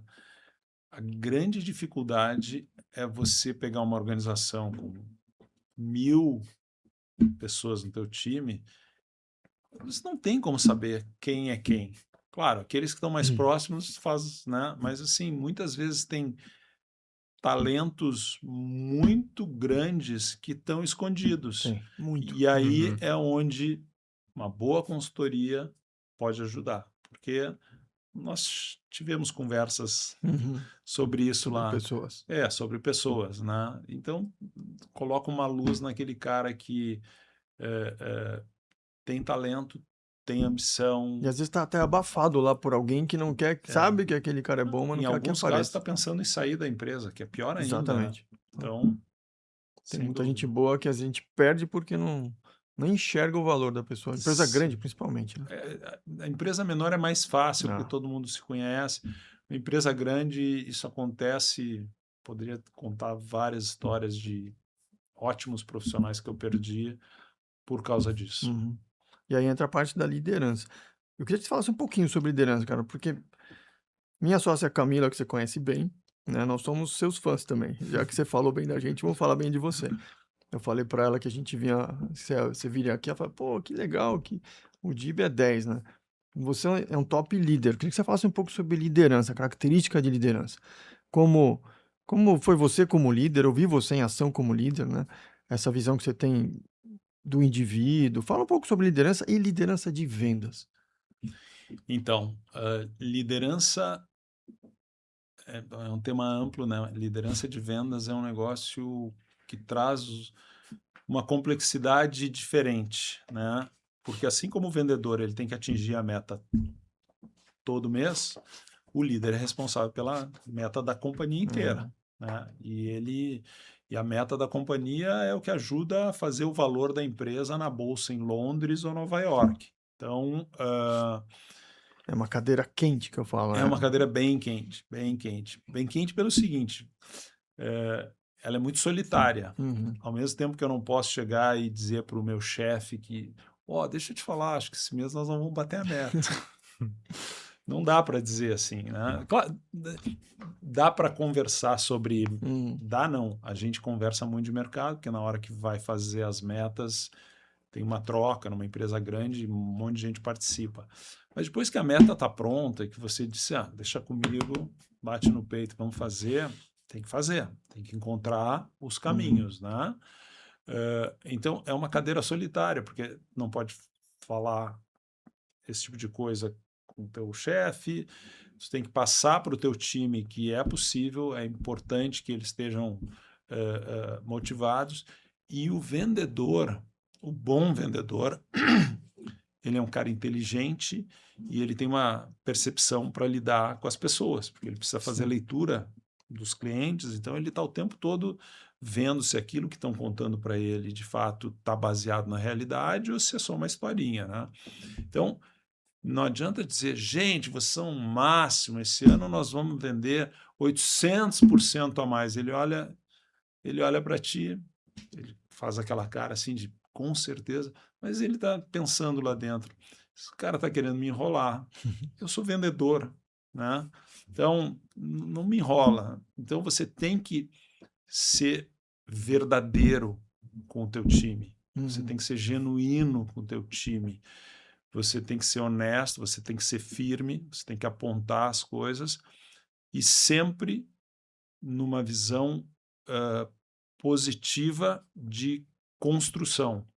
Então, muitas vezes, quando eu fui duro com algumas pessoas do meu time, é porque eu sabia que essa pessoa tinha potencial e eu queria que ela fosse melhor. Não dá prazer, não me dá prazer, imagino que não deve dar prazer para a maioria das pessoas, pegar uma pessoa... Só pro sádico. Só para um sádico. Para uma pessoa que você gosta, que você vê potencial, que você acha que ela pode crescer muito dentro da companhia e às vezes tem que dar uma dura, né? Não é um negócio legal. Mas assim, a partir daí, você, com o tempo, você ganha a confiança dessas pessoas. Então, o líder em geral e o líder comercial que lida com esses desafios que são de curto prazo para a equipe, para o líder não é de curto prazo, é o ano, né? Mas ele conseguir fazer com que essas pessoas performem e que essas pessoas respeitem ele pela honestidade, pela firmeza, porque elas percebem que é algo que está se tentando melhorar a vida das pessoas, eu acho fundamental. Outra coisa importante para um líder, principalmente comercial, lembra que nós falamos que o estereótipo do líder comercial é o cara que chega, fala, explica tudo, toma conta da sala, etc. Às vezes tem que fazer isso, mas eu acho que um bom líder ele tem que ter humildade. De novo, humildade. De né? novo, humildade. Por quê? Porque se ele não tiver humildade, ele vai atropelar coisas que precisa de um pouco de tempo para acontecer ou precisa de um passo atrás e o apoio para aquela... Porque, na verdade, o que o líder é? O líder é o cara que trabalha para os liderados. Ele está ali para tornar a vida dessas pessoas mais fácil. Tirar da frente delas problemas. no que é possível, porque ele tem as suas restrições e as suas limitações. Mas isso aqui é um problema que está fazendo com que as pessoas tenham mais dificuldade para vender. Como é que eu faço para tirar isso da frente? Seja um problema de processo, seja um problema de sistema, seja um problema de estrutura, seja um problema de relacionamento com as outras áreas da empresa, Ou seja, o problema dele mesmo, do próprio vendedor. ou do próprio vendedor. Como é que eu faço para que ele seja um profissional melhor, né? Porque, e fazendo uma conexão, eu sempre, uma coisa que eu me orgulho, eu sempre tive um relacionamento excelente com os meus, Liderados. não, com os meus pares, Ah. principalmente com o cara do financeiro. Não sei porquê, mas eu sempre tive um bom relacionamento. RH também é bom ter um bom RH, relacionamento. RH é bom ter um bom relacionamento com eles. Mas o comercial e o financeiro ter atrito é um clássico da área comercial. O vendedor quer vender de Crédito. qualquer jeito, e o financeiro, ele quer vender com o menor prazo possível, com o menor crédito possível, Menor receber inadimplência, com a maior margem com possível. a maior margem possível. Então, é óbvio que vai ter atrito aqui. Só que se você entende que esse cara está fazendo isso, também como você, na melhor das intenções, para o bem da companhia, e vocês dois têm que encontrar um caminho para implementar as coisas, muitas vezes o papel do líder comercial é dar uma má notícia para a equipe. Gente, deixa eu te falar. Vocês querem 90 dias de prazo? Não dá, porque 90 dias vai causar isso, isso e aquilo, é ruim para a companhia. No longo prazo vai ser ruim para nós. Então, gente, eu quero que vocês façam um esforço excepcional nesse mês que nós estamos com dificuldade para manter o prazo, se possível, diminuir. Eles entendem. O bom vendedor é um cara inteligente, ele entende e ele vê que, tá bom, tá tornando a minha vida mais difícil, vamos deixar claro isso, né? Mas eu entendo o que você está fazendo. E dessa vez, porque como eu sei que você normalmente é a pessoa que quer ajudar e tenta tirar os problemas, eu vou te ajudar. Então, mas isso tem que partir do líder. Tem que partir do líder se comunicar com as pessoas. A outra coisa que eu não acredito é aquele cara que fica lá preso numa sala, só manda mensagem pelo WhatsApp. Gente, vamos lá, força aí. Não, gente, vai lá. Porque visita cliente. Ainda mais venda, né? Ainda mais Vendas. venda. Tem que sentir na pele o que o cara está sentindo, né? Então, Acho que ele tem que sentir que o problema é nosso, né? Não é de Exato. vocês. Tipo, você fala esse exemplo seu agora. É. Gente, nós vamos ter que vender com esse prazo, né? E não vocês vão vender esse prazo, né? eu tô Aí, rindo aqui então- pelo seguinte, me veio à cabeça uma pessoa, que obviamente eu não vou falar quem é, obviamente. Exemplo bom, a gente cita o nome. né? Exato, os Exemplo outros. ruim, Mas assim, tipo assim, foi legal, eu sou o cara, deu errado, a culpa é Ah. tua, Vitor. tem muito líder assim, né? Mas não dura, Não dura. não dura, porque ou a empresa vai ter problema, certamente os melhores profissionais vão embora, porque o cara bom ele não precisa ficar. Eu não vou arranjar emprego outro. Ao contrário, tá todo mundo atrás desse cara. Os top, eles vão embora. Talvez a coisa que mais motive vendedor ou qualquer pessoa é o seu chefe. Você tem um chefe bom, você, assim, é 30% do 100% de motivação. Tem um chefe ruim, já meio que já mais de 50% Tem um monte de da estudo que desmotivação. prova isso, e não é só na área comercial, é Ah. toda a empresa. Chefe Por isso que ruim ter um bom líder, ter uma boa liderança. é Ô, fundamental. Jim, você acha que dá para fazer uma analogia de liderança empresarial com paternidade, assim? O que dá, o que tem de semelhante em ser pai e ser líder? Essa é uma boa pergunta, eu nunca tinha pensado nela, né? Eu acho que dá. Exemplo serve para todo mundo. Serve para o teu filho. Exemplo. Exemplo é uma coisa que serve para todo mundo. Acho que tá falando disso antes de começar A o gente tá podcast. falando né? disso antes, né? O melhor jeito de criar os filhos é sendo uma boa pessoa, né? Não adianta eu falar, olha, você tem que ser uma boa pessoa e eu não sou. Né? As tuas... O que tu fala... ok? Tá no meu WhatsApp tá escrito walk the talk. Ué, Faz aquilo que você diz, né? Diga e faça a mesma coisa. eu tenho um ditado americano que eu gosto muito, né? Que eu sempre considero quando eu estou numa relação profissional, pessoal, seja qual for, que é talk is cheap.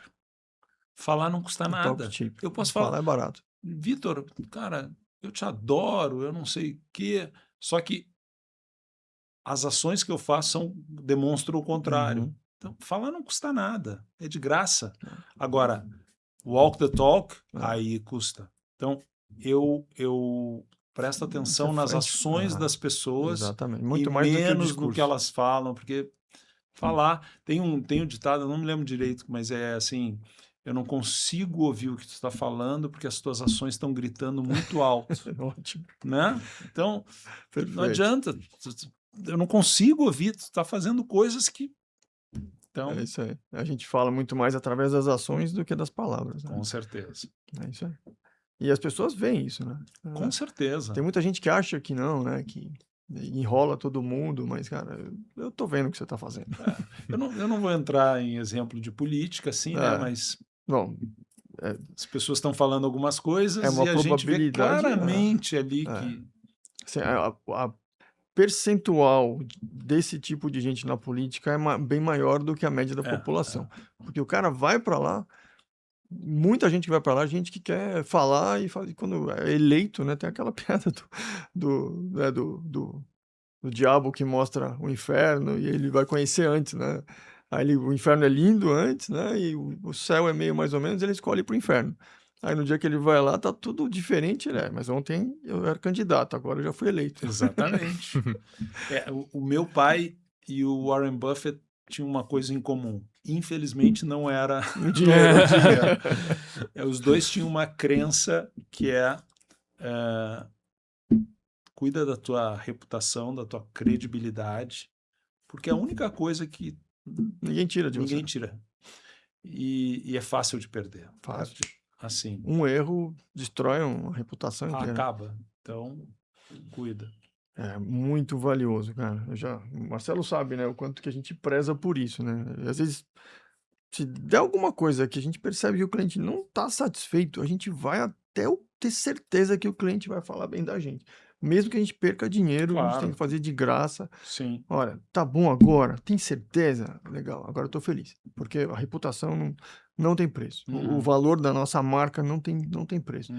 Eu trouxe você aqui, eu vou trazer, sei lá, umas dezenas de ex-clientes, todos, porque eu deixei uma imagem boa, porque a marca ficou, nossa reputação ficou. Com Isso certeza. é inegociável. É isso aí. Inegociável. Então, porque não adianta nada o ter o resto. Não. E com a reputação você constrói tudo de novo. Exato. Perde o resto. Se não tiver. Posso perder tudo, mas minha reputação eu construo de novo amanhã. Não tem problema. Só que mudar de país, não tem problema. Mas vamos lá. Ô, cara, estamos numa conversa muito boa aqui. Eu vou te fazer aquelas Tá bem perguntas agradável. clássicas Vamos aqui. lá, vamos lá. Conselhos que você dá para as pessoas, para líderes. A gente está falando de liderança, né? E a gente não falou desse pedaço. O líder comercial, líder no geral, tem um efeito multiplicador muito grande. Eu tenho casos que eu conto várias vezes de líderes bons. Essa frase que eu uso, a gente está um treinamento de liderança, né? E a frase que eu falo, líder bom, equipe boa.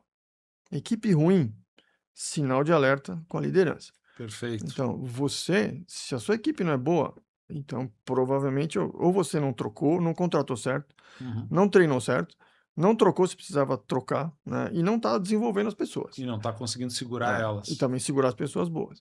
Então, sim, o reflexo da liderança é a qualidade da equipe. Em vendas, a gente sabe que isso é mais ainda, né? Você deve conhecer casos parecidos com os meus, alguns até os mesmos que os meus, né? De o impacto que um bom gerente de vendas tem. Ele faz a empresa voar. Um gerente de vendas ruim, você mede, né, a queda. Né? E tem um caso clássico que eu vi de um job rotation de uma gerente ótima que pegou uma equipe ruim, e aqui a gerente ruim, que tinha uma equipe ruim, falava que ela ia bem, porque a equipe dela era boa. Aí ironia do destino, teve uma troca. e a equipe boa rapidinho piorou, a equipe ruim em coisa de 2 meses, os indicadores todos melhoraram. Então, assim, o impacto de um bom líder, né? Falamos sobre líder, conselhos que você tem para o pessoal de vendas que está começando, tem muita gente de vendas que está assistindo que está começando, ou que está no meio da carreira, ou que já é experiente também, e você que é experiente e já está numa outra etapa, né, como consultor, também você pode falar um pouco mais da consultoria aí, para a gente faz o seu jabá um pouquinho aí Tá também, bom. e conselhos para esse pessoal todo aí. Tá. Eu acho assim, ó, para quem está iniciando, ter muita vontade de ir atrás para entender, para aprender, buscar os exemplos, né? É a atitude certa, tá? Vou contar uma história aqui, essa eu tenho orgulho de contar, porque aconteceu com a minha filha. Ela foi trabalhar numa empresa nos Estados Unidos e aí, todo o processo comercial era feito pelos vendedores, mas assim, desde a busca do lead, tinha que buscar através de LinkedIn, outros processos, ou seja, não tinha um processo de geração de lead, até entrar em contato com a pessoa, né, por telefone, Qualificar aquele lead, qualificar, vender e depois gerenciar a carteira. atender o cliente, porque era é uma empresa de moda. Então, as pessoas iam na empresa para tirar medida, essas coisas. No início, ela estava assim, muito estressada, triste, e ela disse para ela: eu vou fazer isso por mim, porque eu quero fazer bem feito.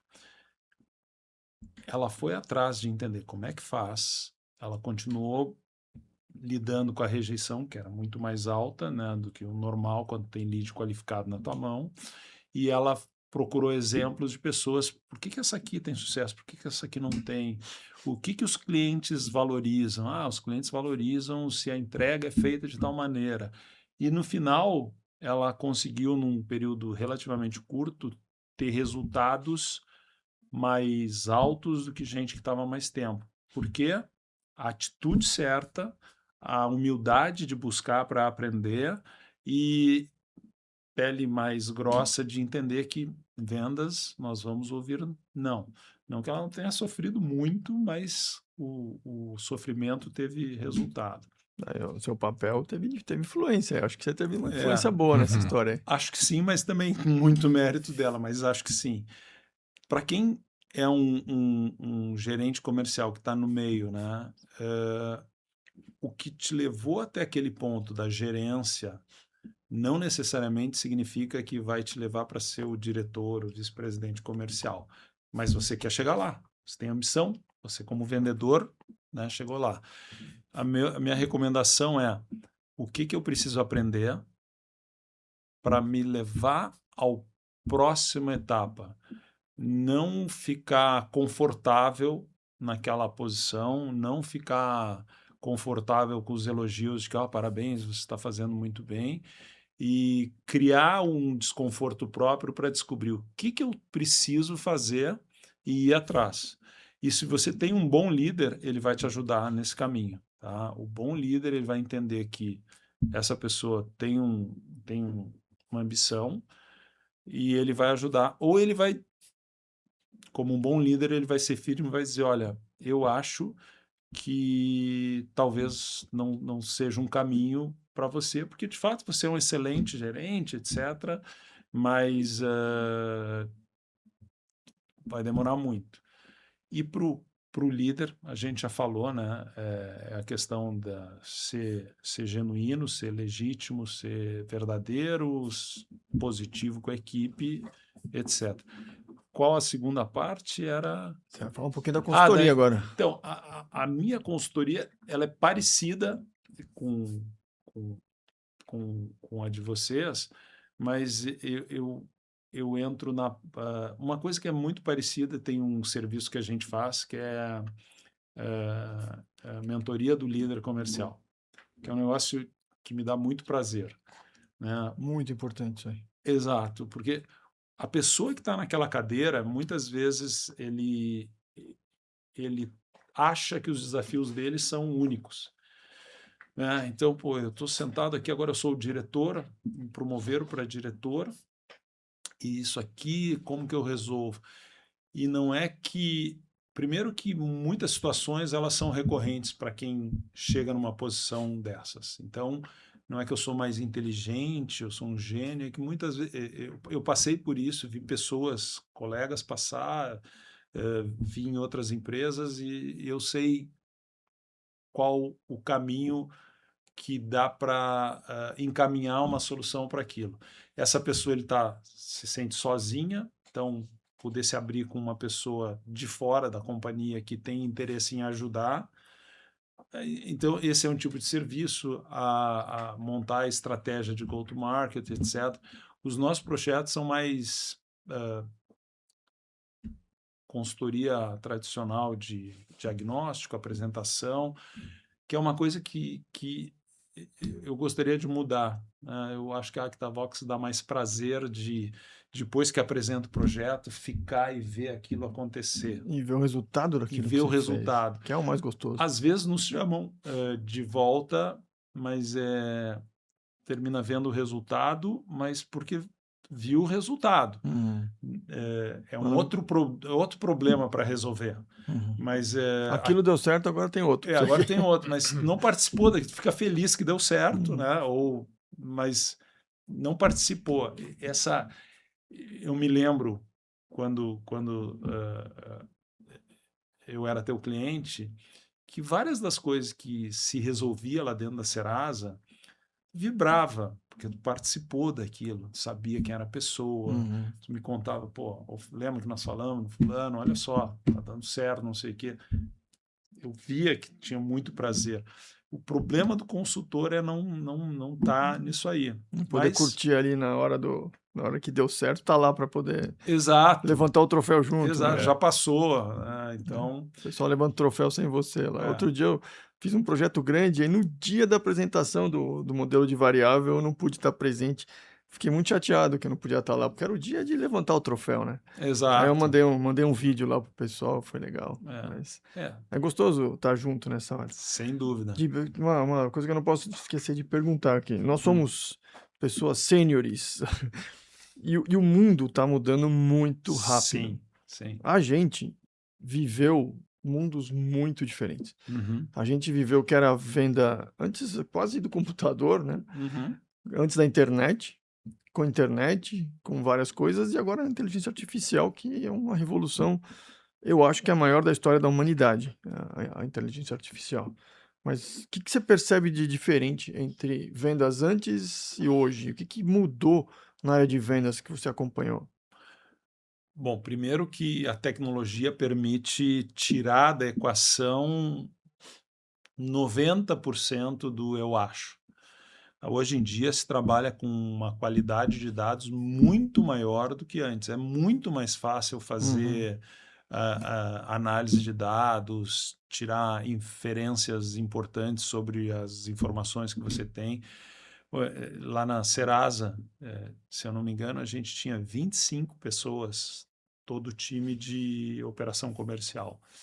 Tudo bem que fazia um volume de trabalho relevante de informações para outras áreas da empresa, porque já que a gente tinha que tratar aquilo como dado comercial, a gente já usava aquilo e trabalhava também para algumas coisas para outras áreas.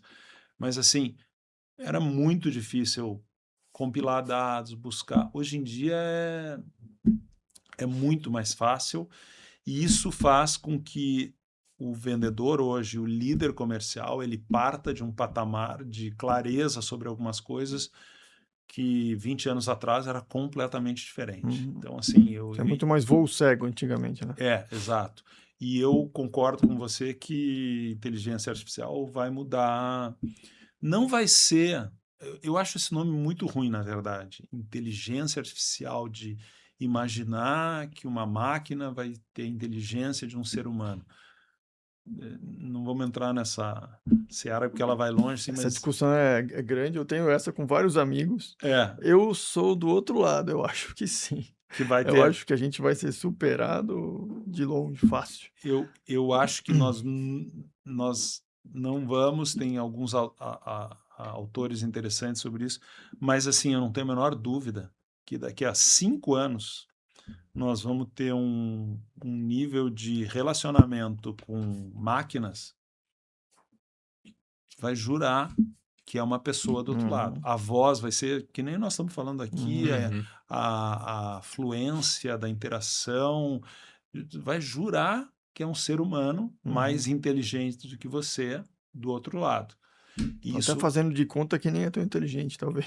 Exato. Então, aí é que talvez... E eu acho que para a área comercial isso tem um impacto gigante. Tudo muda, né? Mas nós estamos falando da área comercial, né? Tem um impacto gigante. E eu não tenho clareza, quem me dera. Ninguém tem, cara. Ninguém tem. Adoraria saber o que vai acontecer, mas eu sei que a transformação é tectônica, vai ser algo nunca antes visto de verdade. E já para várias áreas, sim, já acabou com várias áreas. Sim, acabou. Sim. Simplesmente não faz mais nenhum sentido ter uma pessoa fazendo um monte de coisa. Com certeza. Isso que nós estamos... Eu assisti uma palestra há uns 4 meses atrás de uma engenheira do Google. Ela é pernambucana, mas ela é Distinguished Engineer do Google nos Estados Unidos, trabalha no time de inteligência artificial e super sênior lá. E ela, uma pessoa muito técnica, e ela conseguiu se eu não me engano, eram 2 horas, ela conseguiu falar para não técnicos, que é o meu caso, assim, como que é o processo de evolução que esse negócio está tendo e que a gente não percebe, nós de fora, né? A gente não percebe que está muito avançado e vai avançar ainda mais rapidamente porque a gente tem contato só com o resultado, mas não é nada perto do que está sendo feito por essas empresas. Então, nós estamos na pré-história da inteligência artificial. Para pensar o que era a internet lá atrás, que foi uma evolução mais lenta, e o que é hoje, né?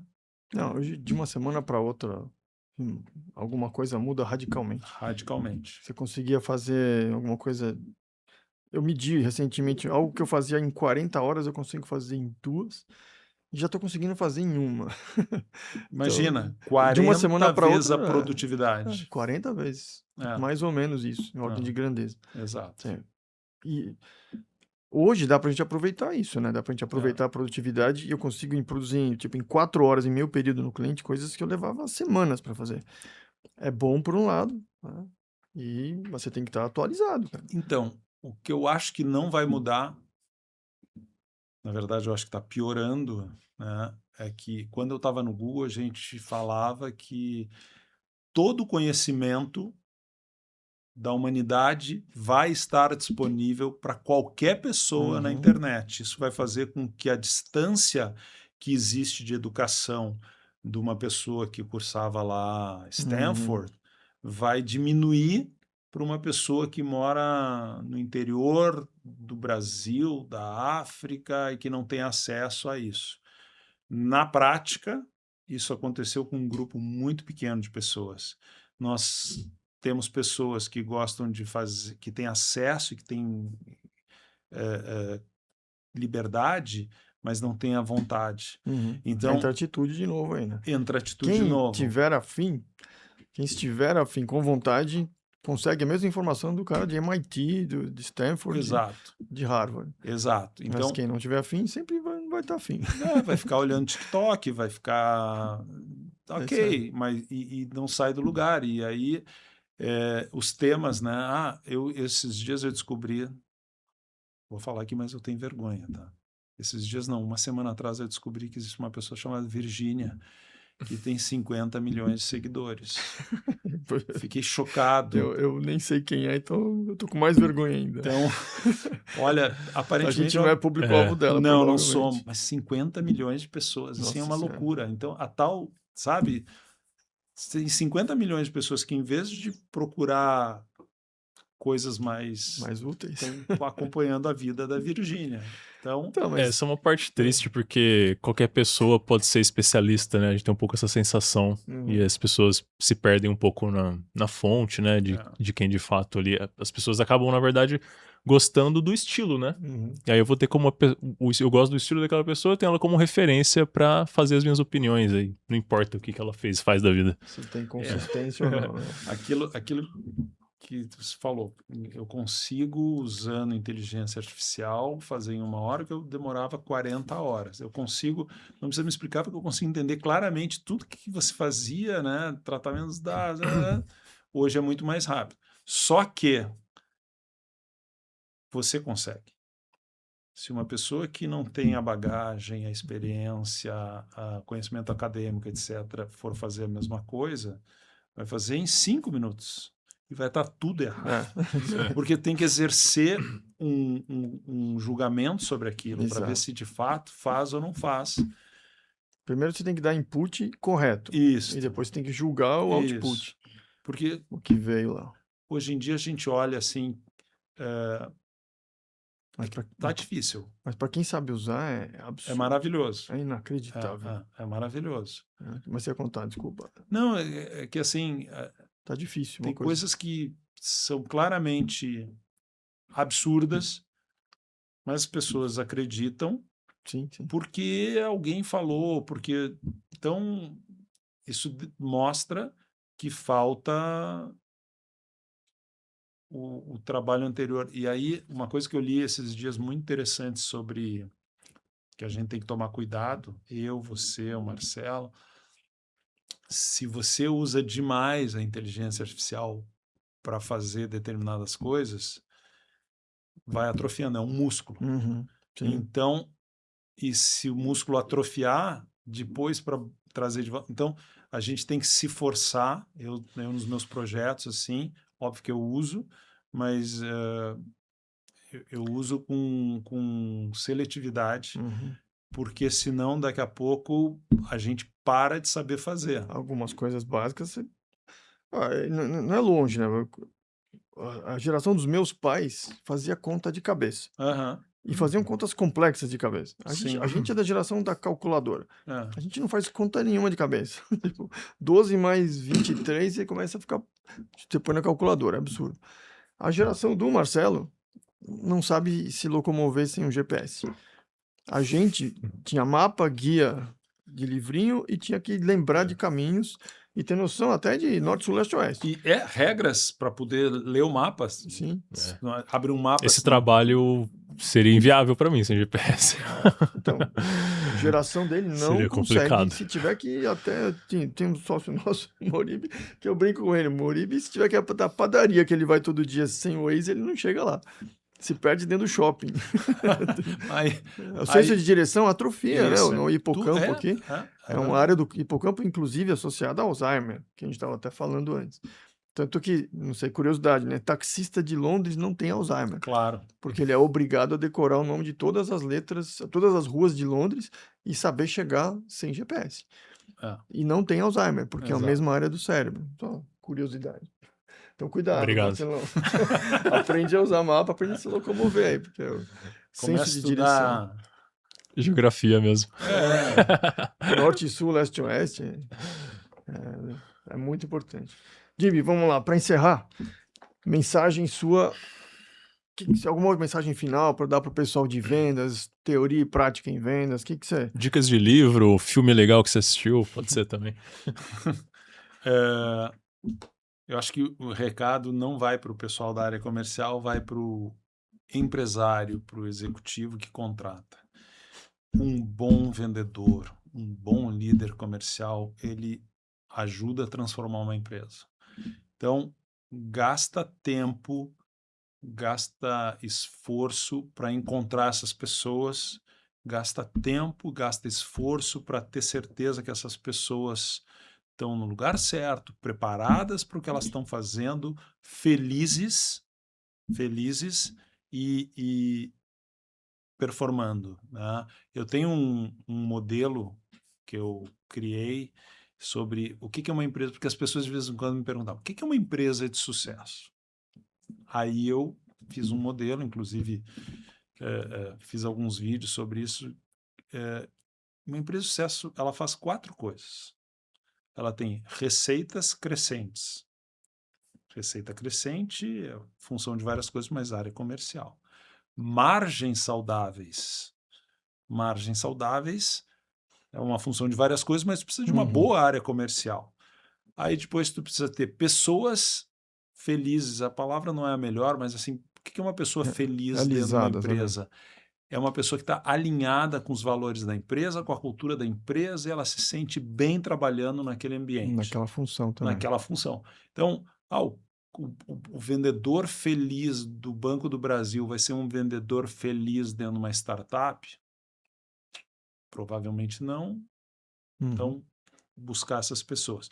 E a quarta coisa é a alocação de capital, trazendo mais retorno do investimento do que o custo de capital. Não tem nada a ver com a área comercial, mas qualquer empresa que tem essas 4 coisas é uma empresa de sucesso. Tá? Então, Isso foi uma resposta bem de um cara que gosta de dados, né? é verdade. Então, assim, a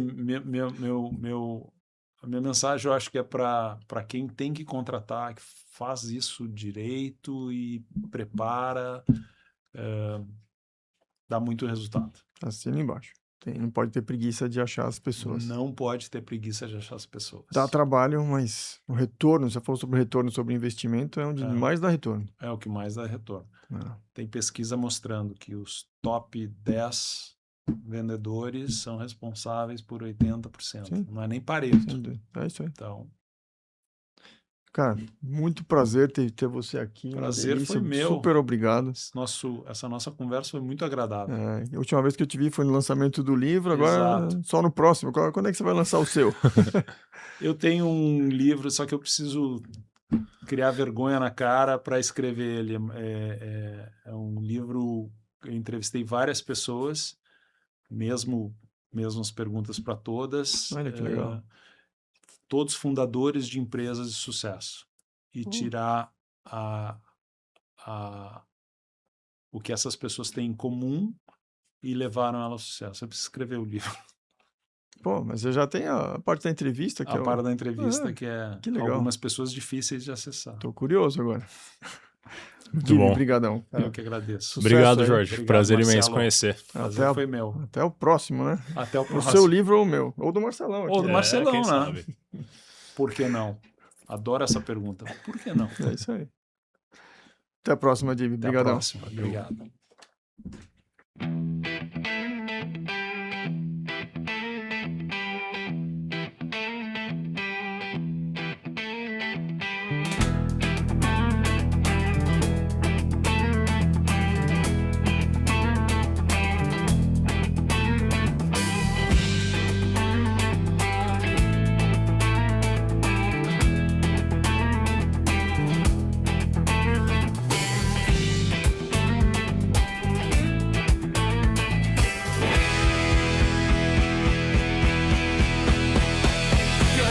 Prática em vendas.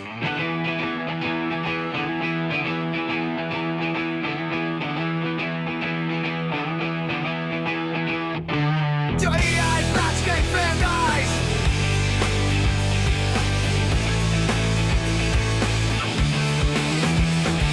Teoria e prática em vendas.